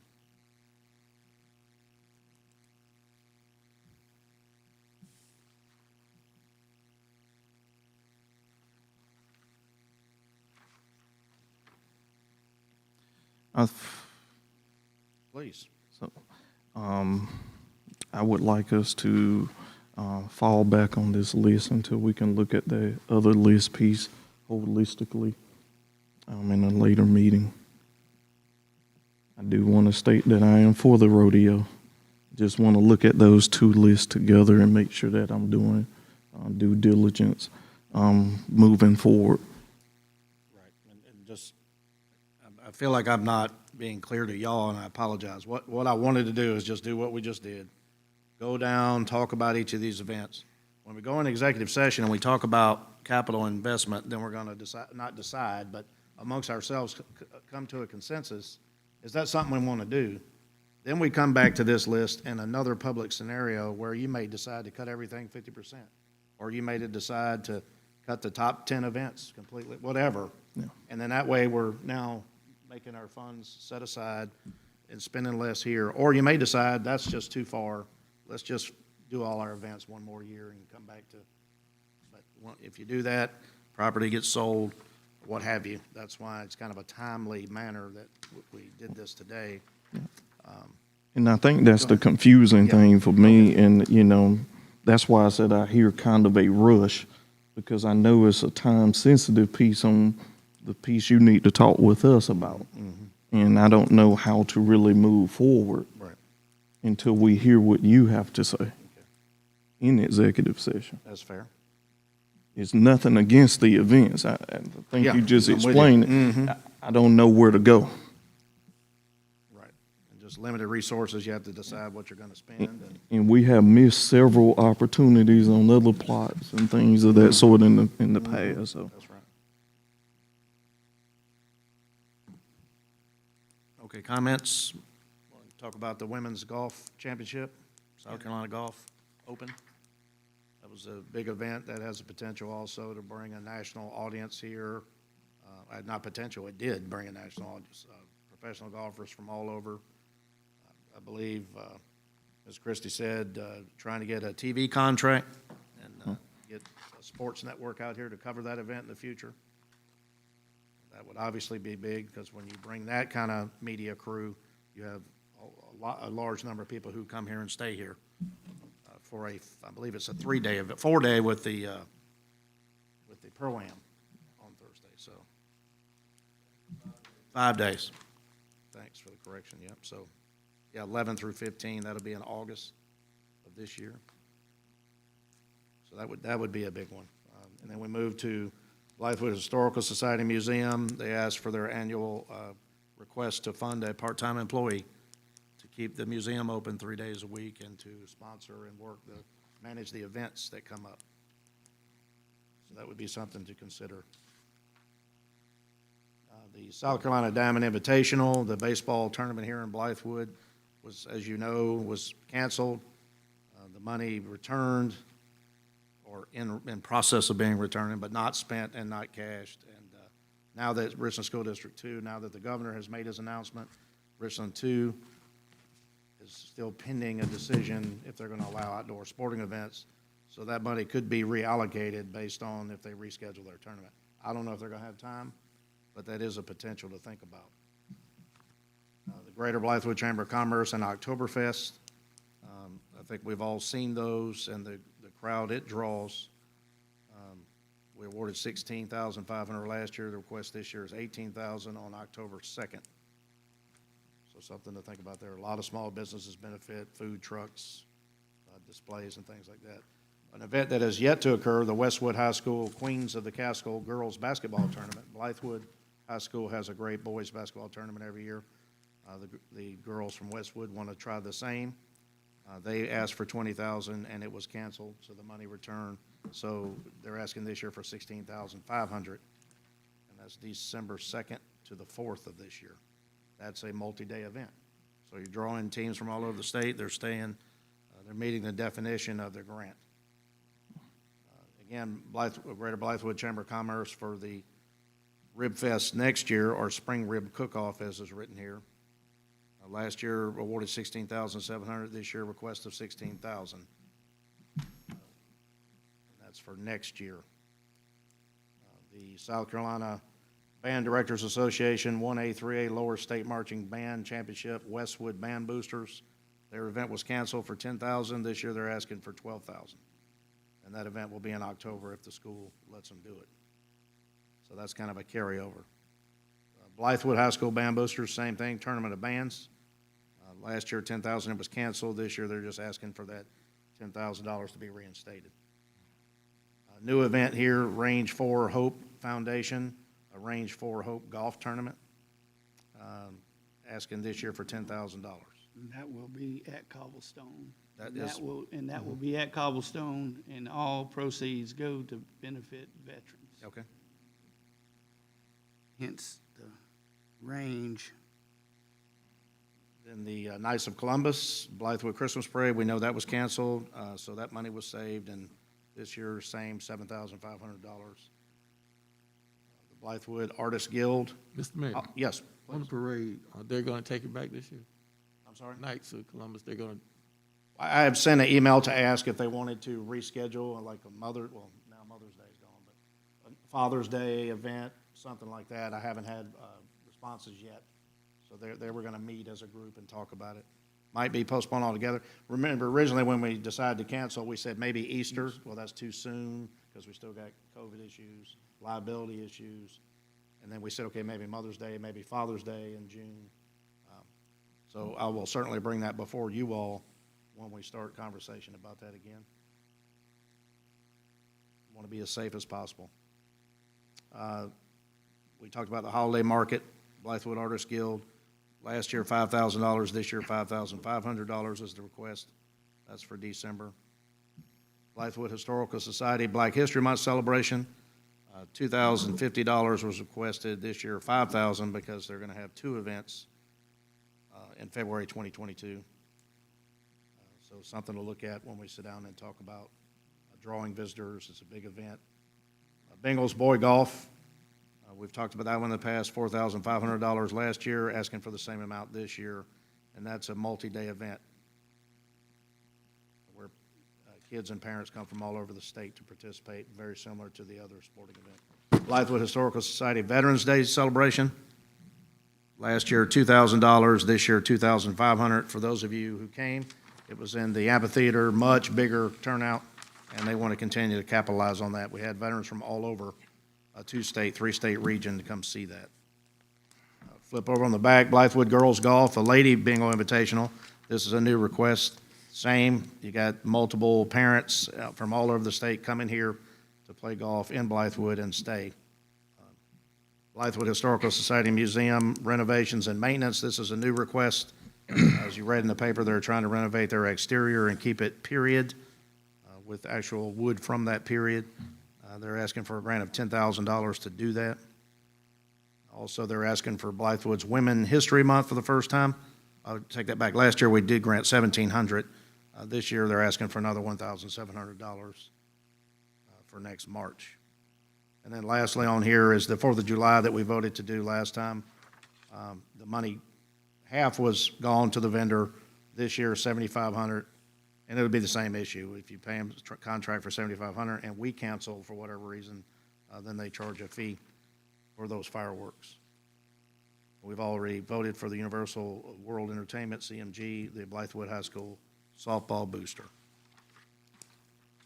So just wanted to let everybody see all those as they laid out. Got historical awards here. How much was asked for?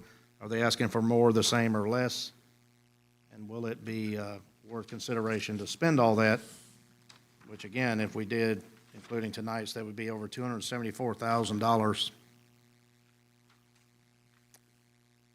in grants for H-Tax and A-Tax and local accommodations. Any questions about that at all? Please, Steve, come up to the microphone so they can hear you.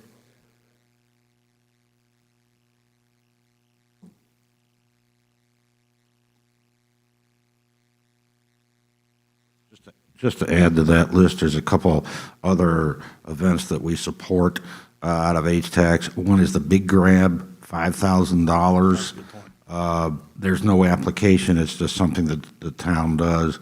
We give some money to the Fairfield Chamber of Commerce for the rack cards, and we also arrange traffic control and security here in Blythewood. The other one is the farmers market. Right. So that's this last year was $7,000. I think we voted on them last time, didn't we? The farmers market last time? I think we paid farmers market out of H-Tax, so there's just a couple other expenses. Okay, yeah, but the Big Grab is more of a marketing, and now that we're going to retain a marketing firm, that will be turned over for, usually our money Right. goes for marketing. That's what we do. Well, also the traffic. Police control. officer, yeah. Police, Okay, yeah, good security. point. Yeah, thank you. Good reminder. Okay. Any other comments? One question, Mr. Please. Mayor. Is it fair to say that the two new events that are being funded this year would also request in 2022? If that's the case, that 246,200 number goes up. Well, let's see. What is your question is, are they going to do it again next year? Yep. Would it be fair to assume that they will do it again next year? Let's just assume it's a flat level, like there's no increase. If that's the case, that 246,200 would go up by approximately $23,000. Yeah, about, 23,000. What's the deadline for them to meet this year? Because it's April, right? No, they would have been past the deadline. Yeah, they're Past the passed, deadline, right. so they So can't that even would be up request. to you to entertain. According to the new policy, they can't request for 2022. Right. Unless, again, you made some special exception, or if there's some unknown event that comes up that could not have foreseen the, but But yes, you're right. To get it standardized, we want to do it one time. That was the intent here. And it'll be in the budget when we vote on it in the spring and it's done. Then you know how much you have set aside in your bank account. You know how many checks to write. Mr. Mayor, See, please, Mr. Griffin. was the Alumni Association supposed to be on this? I guess. I mean, What did he say? the Alumni Alumni. Association. We approved it in the other, one of the meetings, but I don't see it on this. Oh, if we already wrote, did we, I don't, if we already funded it, it's already done. It won't come on this. You mean for next year, fiscal 2022? No, well, not necessarily. It was funded for when? Whenever, he's talking about the Blythewood High School Athletic Alumni Association, for the money to restore and maintain the old Blythewood gym. Steve, do you remember? I remember voting on it one time, and didn't we write a check and send it to him? No, sir. Okay, we'll go back.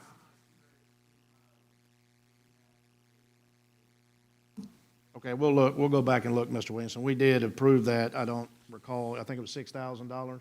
Is that right? I remember us voting on it. But yeah, apologies if we did not, but we need to go back. That would be in last year's budget, which we're still, well, technically this year, we're still in it, yeah. Okay.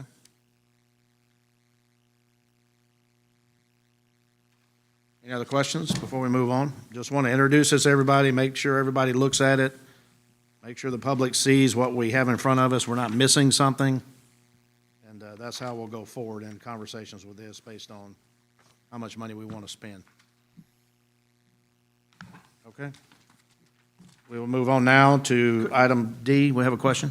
Well, could we get Oh, please. a quick restroom break, 2 minutes? Absolutely. Do we need a motion to adjourn for 3 minutes? Well, I wouldn't say adjourn Or post to, Recess. have a 2-minute recess. yeah, motion for 3-minute recess, sir. Okay.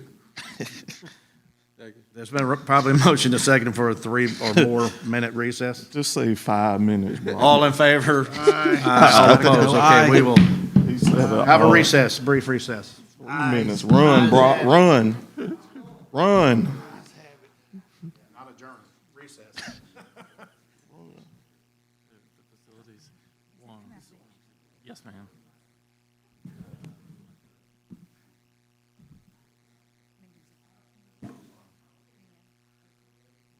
No, ma'am.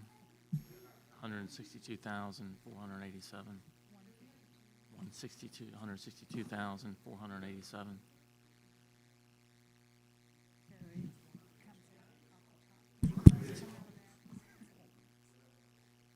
All right, the farmer's market has a separate line item.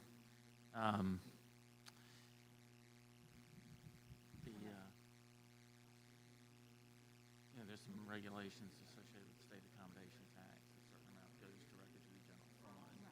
So that's, as far as I know, out of our, We have 500.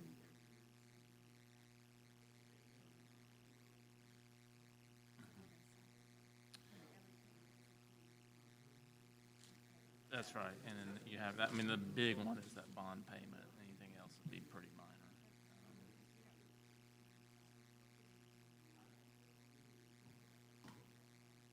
Yes, yeah, it just kind of depends on where they are, fund-wise. So I wouldn't say it comes off, probably, I guess it's come off the top, but it would, so, yeah, I mean, those are obligatory.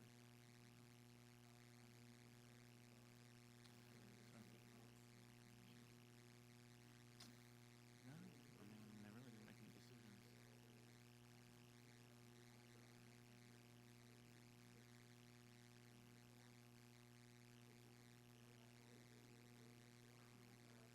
Right.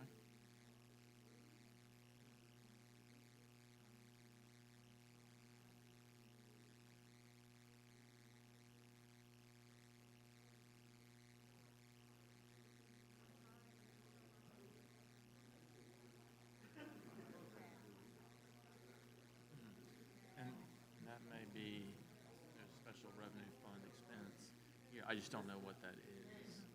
not listed here, so I could have to get back to you on that. It's listed here or something, I just don't have, the full picture, for everything.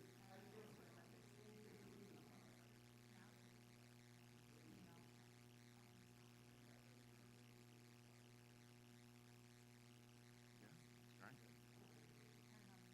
Yeah, you're welcome.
Yeah, we'll just, yeah, I mean,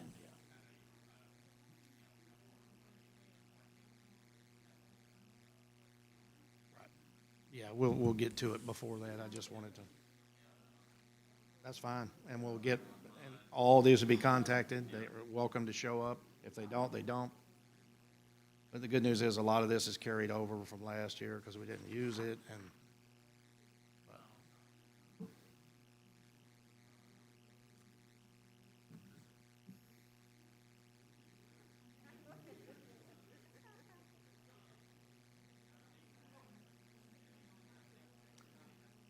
right.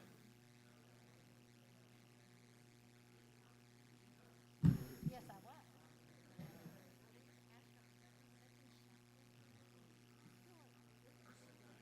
Yeah. Well, it depends on what account it comes from, and I I'm didn't. doing amateur this time, not Yeah, veteran. you can switch it around. We signed up for amateur, not veteran. Yeah, I checked veteran. I checked amateur on my application. That's right.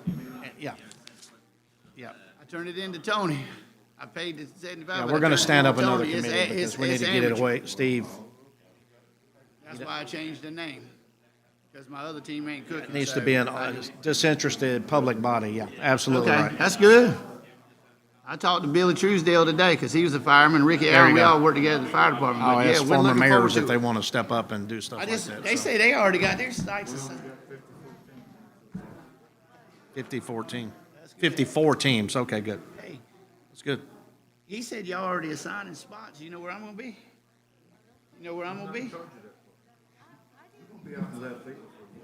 Okay. As long as I'm near power. I told him I needed power. We're running a pellet grill this year. We cheating. Like it. I'm ready. I am ready. Hey, I saw your French fry guy today. Somebody's doing French fries. Where's Don Brock? His name is Gordon Slayton. I don't know what the group is, but he told me they're doing French fries.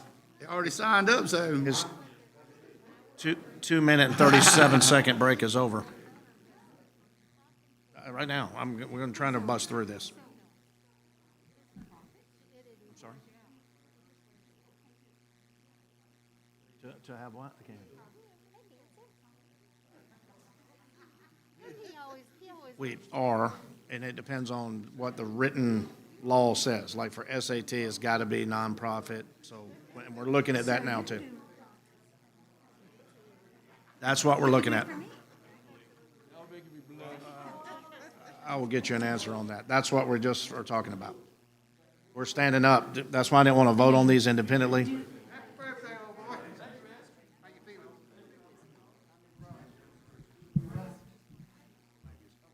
question. That's a good question. That's why I didn't want to vote on these. Yes, ma'am. Yes, ma'am. That's absolutely, I will get you an answer. Thank you, bud.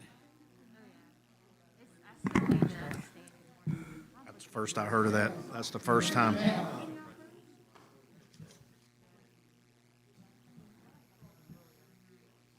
I hope that's wrong. I hope you're wrong. Yeah, oh, yeah.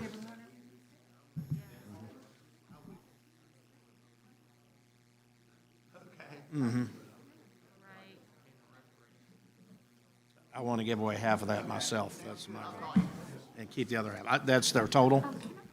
Yeah, sure. You can have this when we're all done. You can, I mean, okay. You can take this one. I didn't, all I did was make check marks and stuff. Or you can get one. Oh, Shannon's got one that, after the meeting. Sure. Don, is your 2-minute and 30-second recess over yet? It was 2 minutes and 37 seconds? 42, sir. I know, he's getting old. Well, you know why. I'll be quiet.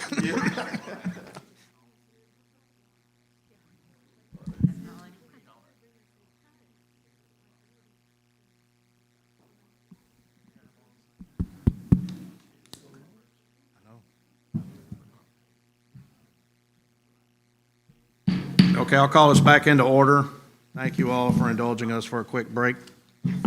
We'll move to action item D, authorization to execute contract with MPA Strategies, parentheses, State and Frank Foundation. And I will make a comment and ask Mr. Williamson. Contract negotiations are going well. We've started to look at the details, list priorities. By popular demand, we put a trial period in there based on nothing personal with any RFP or any future contractor with us, but in the past, the town is a little hesitant, so we want to make sure we have an opportunity to see the fruits of her labors and her company, and then, of course, it's a formality. We go through another vote, then it becomes an annual contract, subject to be, either party can have an out clause. Don't want to get into the details now, but I just wanted the public to know. So, Mr. Williamson, any comments? Thank you, Mr. Mayor. Yes, we're moving forward on the contract negotiations, and just so we, once the contract is complete, following, if this motion were to be approved, then you have the authorization to sign the contract because the initial motion was to begin to negotiate. So we want to correct the record. The last time we met as a body, you voted to allow me to negotiate the contract. Now we would allow me and the town administrator to get the contract signed regardless of the start date, either April 1st or March 20th. Whenever the contract's ready, that's when we can execute the contract. That's what we're asking for here tonight. So, Mr. Mayor, if I'm Go not ahead, mistaken, please. you're looking for a motion to I thi- allow the mayor to formally execute the contract once negotiations have completed on or before April 1st?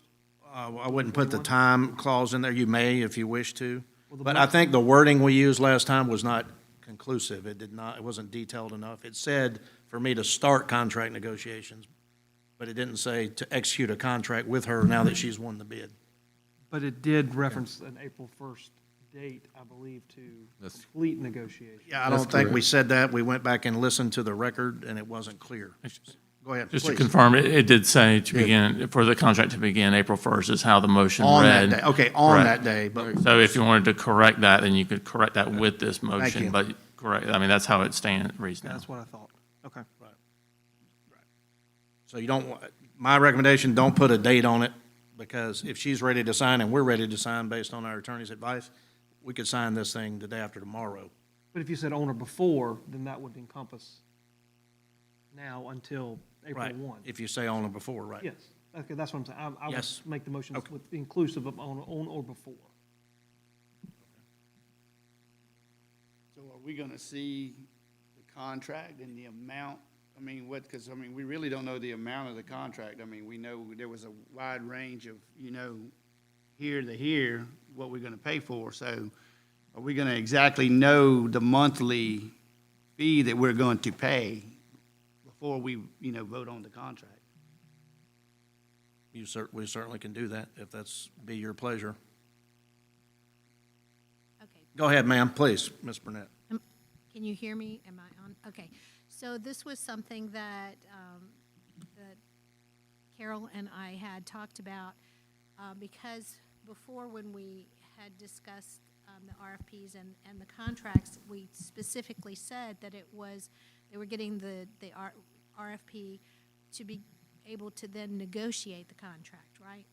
So when we're looking at the services, I believe that there's questions on both sides exactly of what it is the town wants to do, and that can change the pricing up or down from what had been talked about when she gave her presentations before. But there was also questions about the grant writing and the percentages. And so you all need to make that decision. Does it need to come back to you all to approve whatever the mayor and the town administrator negotiate, or do you want to leave it up to them to finalize that agreement and sign it without coming back to you all with what those, the finalized prices are? Did I say that? That makes Yes, that's sense. correct. And I would recommend you look at it. I mean, full transparency, and we can negotiate what we both agree verbally on. I can bring it before you all, and you make a vote, and then we go to sign, if that's what you wish. I believe the concern, and I don't want to be speaking for MPA, but what she has said to everyone was that there are grants that are out there that she'd like to apply for, and the longer that we wait on getting the contract done, the less time she has to prepare things on behalf of the town for the ones that are out there. So I understand that everybody probably does want to know what those numbers are before the contract is signed, but I think that maybe it shouldn't wait until the next meeting. Do you agree? Yes, I agree. Well, Mr. Mayor, Yeah. I'm of the opinion that council should be very educated on these services Sure. and a ballpark idea of price that we were looking at. I have no problems making a motion authorizing you, Mr. Williamson, and Ms. Burnett to negotiate and execute the contract without it coming back to council. I'm comfortable with the numbers that I've seen. I'm comfortable with the services that I believe that the town wants. I believe a lot of us are on the same page there as far as our priorities on the services that are being offered. And I think that you're the town CEO. It's up to you to make a decision for the town. I am comfortable giving you that authorization. Would it be okay for these individual council members to inquire with Mr. Williamson or yourself? When we're almost at the ready to sign point, they could just call and get feedback from you. If I remember right, and my memory isn't always right, but what I remembered was when you all were discussing this a couple of meetings ago, what was agreed to at that point, I don't know that a motion was made, but what was agreed to was that you and the town administrator and whomever else you felt was appropriate to be involved in the negotiation of the contract would be involved in that meeting or in those meetings. I don't know. I think we need to have a touchstone person. I don't know if Mr. Williamson's more available to, sometimes I'm harder than Jesse James to get a hold of, but, I'll always get back to you. But if he's a touchstone person for that to get where we are in the negotiations, I think that'd be a great idea. Of course, if anybody wants to talk to me, I'm happy to talk to them about that.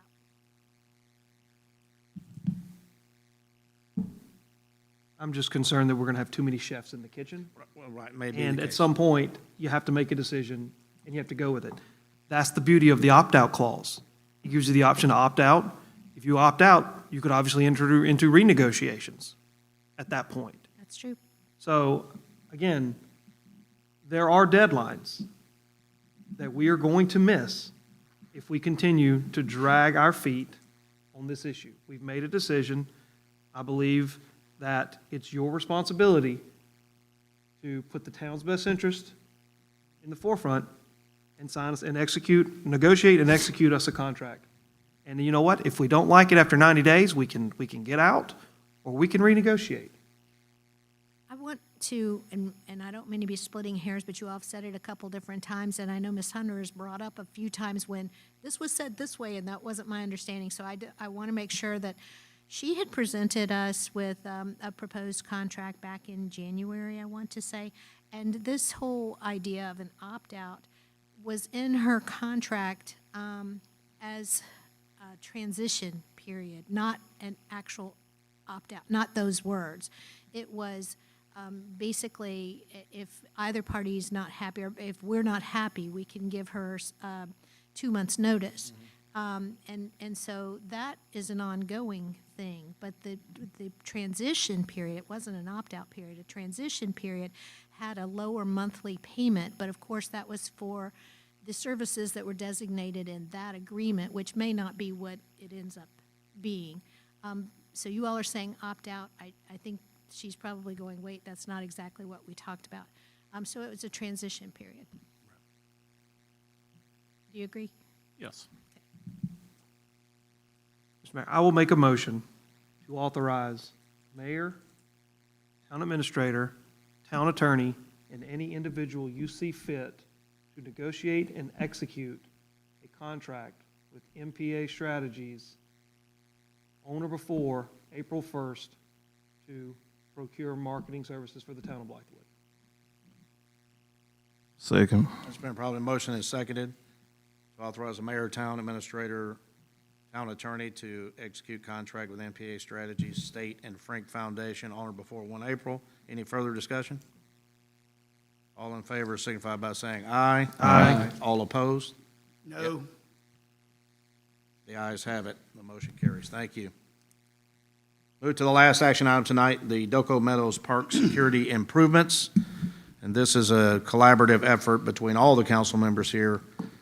We've talked about park security. Many of you know we've had some vandalism in certain areas. We've had unknown parties breaking lights in the past on our walking trails. We've had women who came to see me who walk early in the mornings, and they've had folks drive around behind them with vehicles, semi-harassing, made them feel very uncomfortable and unsafe. So we brought those issues forward at our last meeting, and we want to kind of formalize here. One individual who was caught on security cameras, and we prosecuted as part of a legal agreement between our attorney and theirs, made a comment when we said, Mr. Williams said, what would have deterred you from doing what you did? And he said, probably a gate, an access gate by a town hall where you just can't drive up here in the middle of the night. So obviously that's one of the issues we want to do, is put a gate on this side of the tree that we light, the big Christmas tree, what have you, right in front of Don Rousseau, that we can close that gate just like we can close the other gates. And there's really no way you can get in there unless you come over to the farmer's market field and jump that, which we could then put posts in the ground like you do on many military installations to prevent that avenue.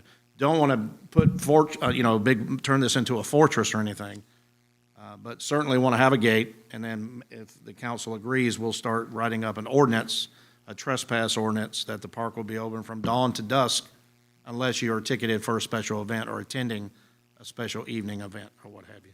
So just conversations there. So obviously a big gate, professionally built, would cost. We have maybe some more cameras. The bottom line is a park ranger, law enforcement type individuals. So there are many levels of security we can go through. And I just want to bring that up in public tonight, let the council talk about it, how we go forward from here. But obviously, if you have a barrier and there's a sign that says the park is open only and you are in violation, you are trespassing if you're here beyond that time, whatever the ordinance needs to say, just like the parks in Columbia, Myrtle Beach, everyone else has, then you can be arrested and fined and taken before a judge. So we hear the citizens, we've seen it ourselves, now it's time to take some type of action, and with that, I'll ask council for any comments.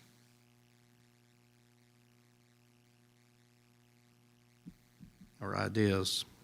I like the idea of closing off the park up there by Don Russo's, and making it, if you come around the barrier, it's a trespass order or thing. But I wanted to ask Ms. Burnett a question. Being as this is a public park, if people aren't actively parked here and walking or walking their dog or using the playground or doing things, if we know what goes on over in this back parking lot over here, we've seen it today when I pulled in, is there can we put a no loitering where they're not actually doing anything except for loitering, to where we can call the sheriff's department and have them removed from here? Because that is the hindrance to ladies walking when they see what's going on over there. And my question is, will that be a benefit or a hindrance to us if we were to put a no loitering ordinance in place? A lot of these things I've discussed at length with Mr. Williamson and the mayor and Mr. Hastrock. So there's a lot that I think would be great for us to put on an agenda to have in an executive session, because from a liability standpoint, I don't think you all want to waive attorney-client privilege with liability issues by having it in an open forum.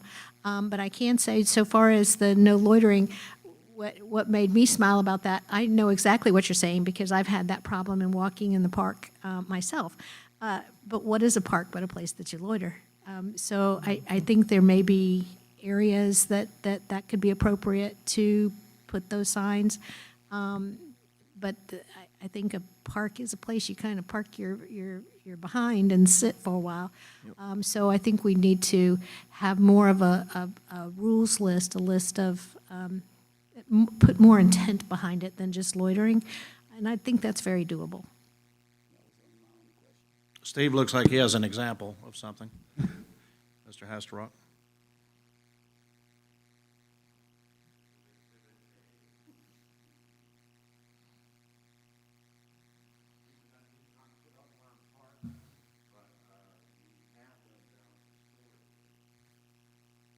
Mr. Brock, can you read that into the record so the folks watching at home? Absolutely, Mr. Mayor.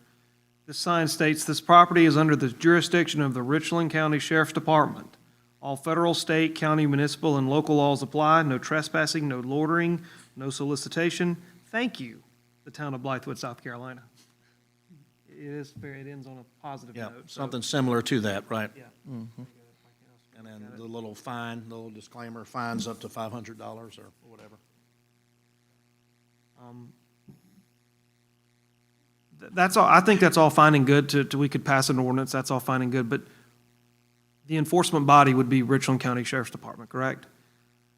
That is not gonna be high on their list of things to enforce if there's some kids loitering and creating them. I think that's going to depend on what kind of agreement we negotiate with them for the services they can provide. I personally like the opportunity for them to provide that service, because they already have a presence here, for one thing. I think that instead of taking on more employees here, they would be employed by the county. There is a liability function to that as well, in my mind, a shifting of that. And so I think that it's worth checking in with them to see what that cost would be before we would go hiring. But I'm not the accounting person, but from a legal standpoint, I think that's worth us investigating.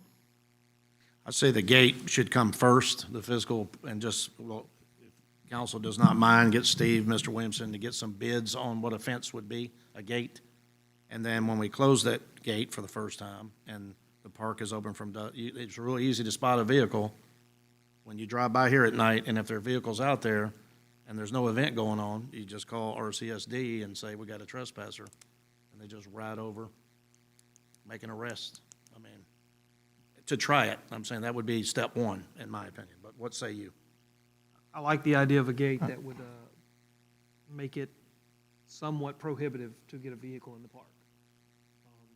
But as you said, it's not really hard to drive around the gate and jump the curb. So, that would be a good first step. Then we have to decide, okay, if it does become a problem, then you have to put additional measures in place. Right. I think you make an example out of one or two of them, the Right, message that's gets right. received. I think you're exactly right. So, dusk till dawn, that's a little subjective, but Yeah, whatever- it's good however. enough. But certainly a local ordinance, as mentioned in that sign, we have to pass something to Oh, say absolutely. whatever verbiage you would like to come up with, but to then make it a violation of our ordinance to be in this park unless there's an event happening that you're attending. after a certain period of time. It could be whatever, say you, 9 PM or sunset or, First bullet point says closing McLean Road gate permanently. Would that not create a potential safety issue from access for EMS, fire, police, if there's medical emergency on that end of the park? I'm asking a general question. Whomever would like to answer.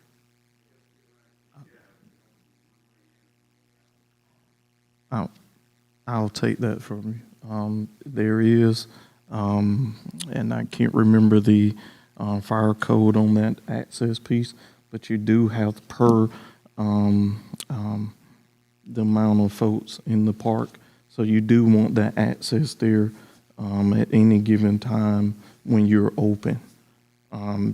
If you block off an exit, let's say during an event, you need folks at those gates that can rapidly open those gates if need be.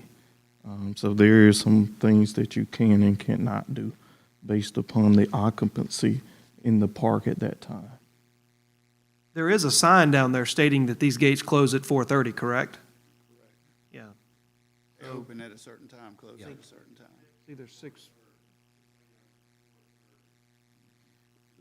So my question would be, if you close the gate, who sweeps the park when you close those gates? So if we put gates up, we need to think about sweeping this park.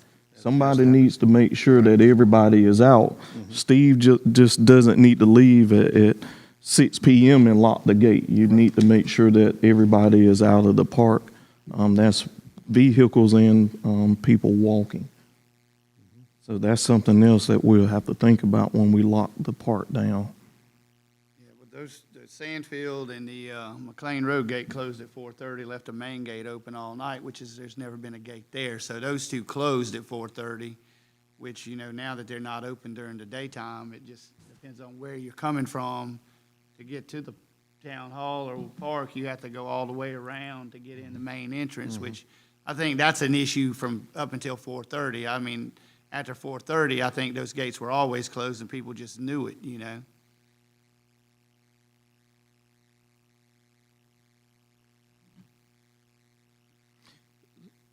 So Steve, manpower-wise, would that be an issue for what I call sweeping the park? Would that be an issue manpower-wise with staff currently?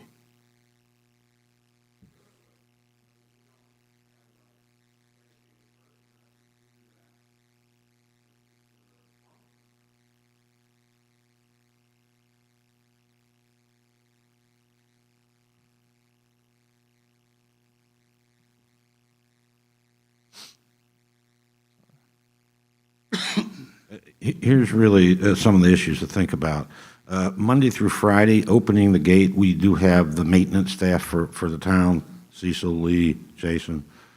But on the weekends, we don't have a dedicated person to open those gates. Same with the closing the gates.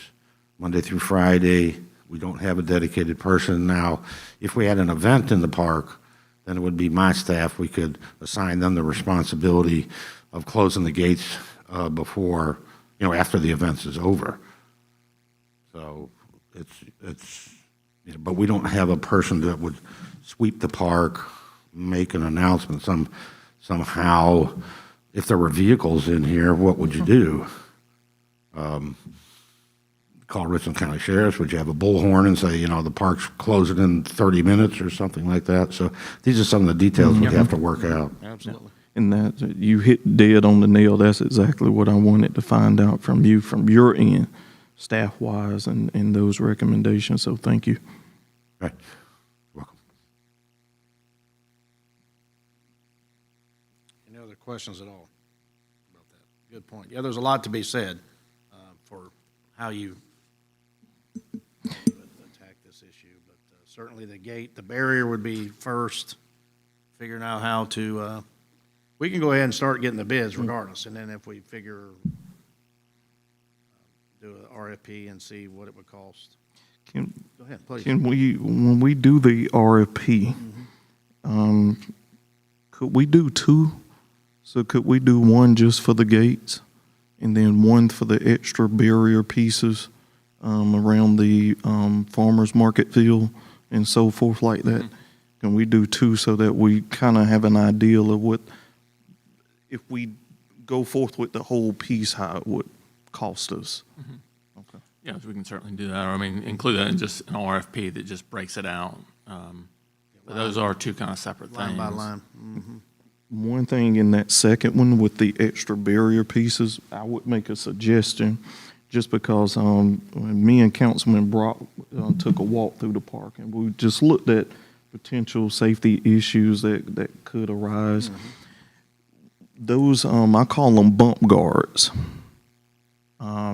Could you add in that second RFP bump guards right there when you come to the stop sign and the playground's in front of you? Bump guards right there at the playground. You know what he's talking about? Yes, At I mean, the right stop- at the Yellow stop sign, cement. like at the stop sign. Yeah, right the there. cement The and big yellow steel cement. Oh, columns. sure. Yeah. Bollards. And I think that serves two purposes, just my opinion. One, if a car, anything can happen to a vehicle coming through there. You have kids playing out there and families walking dogs and so forth. A car actually could go straight through there on that playground piece at this current moment.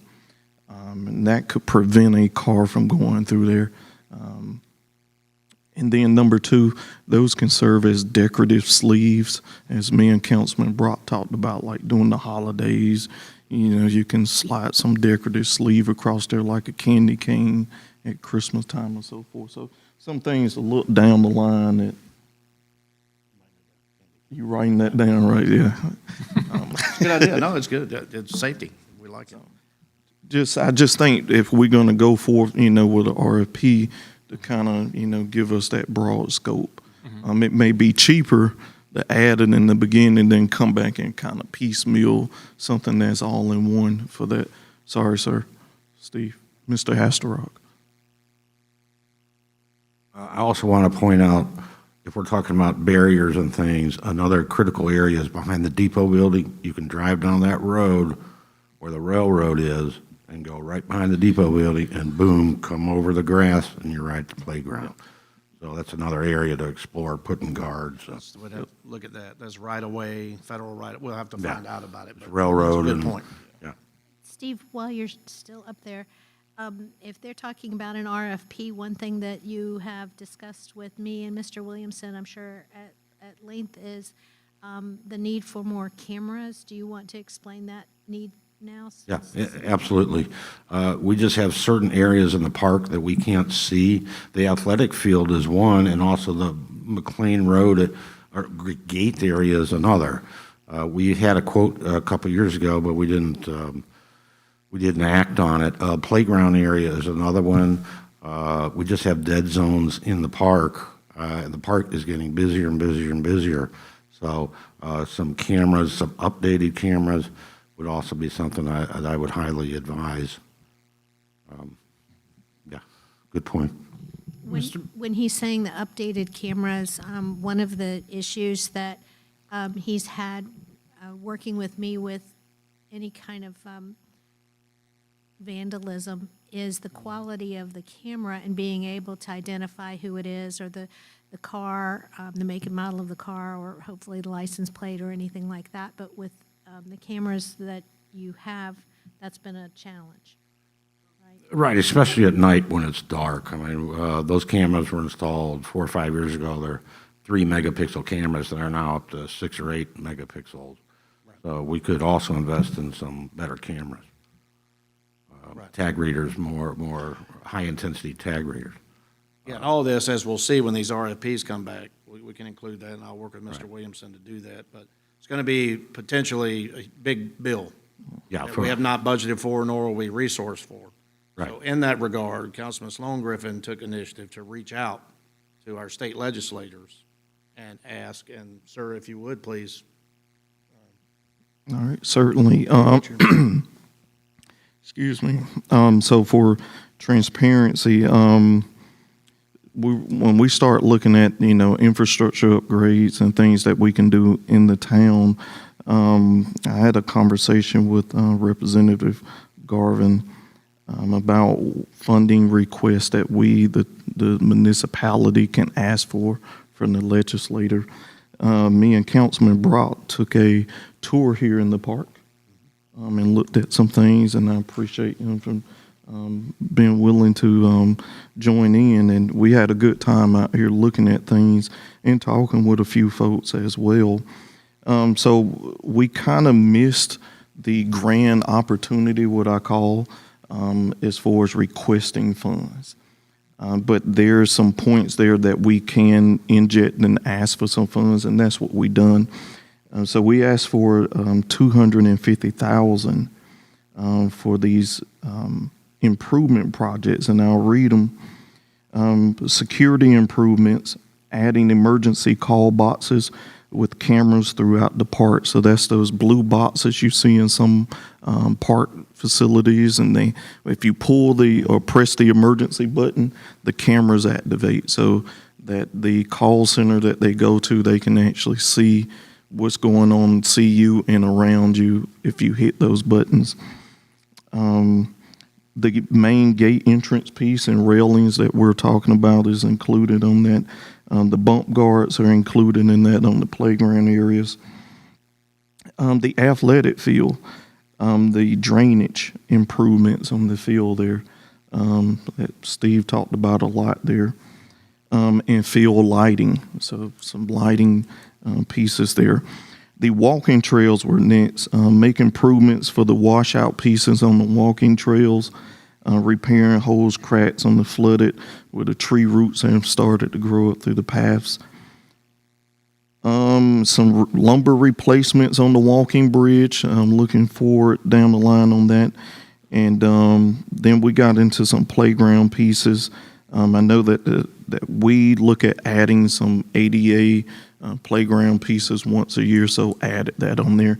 And then for a fun piece, since we were looking at playgrounds, is just looking at a potential splash pad on that. So that's a lot for 250 to cover, but 250 will cover some of those pieces there that we think are high important on that list.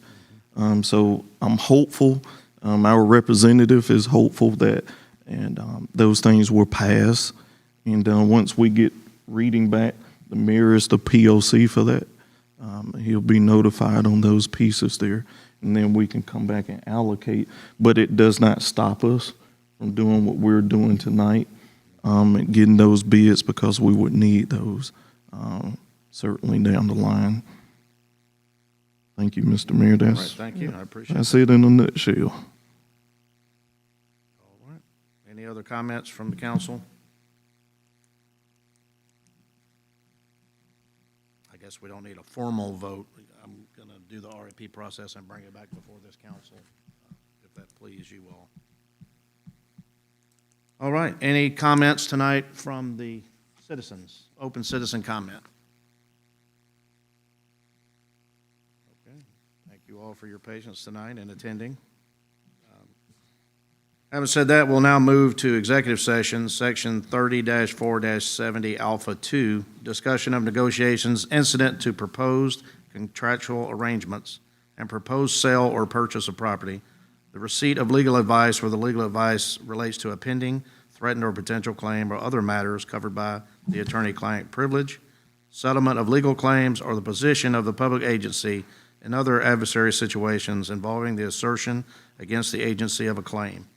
To wit, recreation project contract / funding / legal. And no decision will be made in executive session or after. We will immediately adjourn after executive session. Do I have a motion? Second motion. It's been probably motioned and seconded to go into executive session for the aforementioned reasons. Any further discussion? All in favor signify by saying aye. Aye. All opposed? The ayes have it. We'll move into executive session. Thank you all.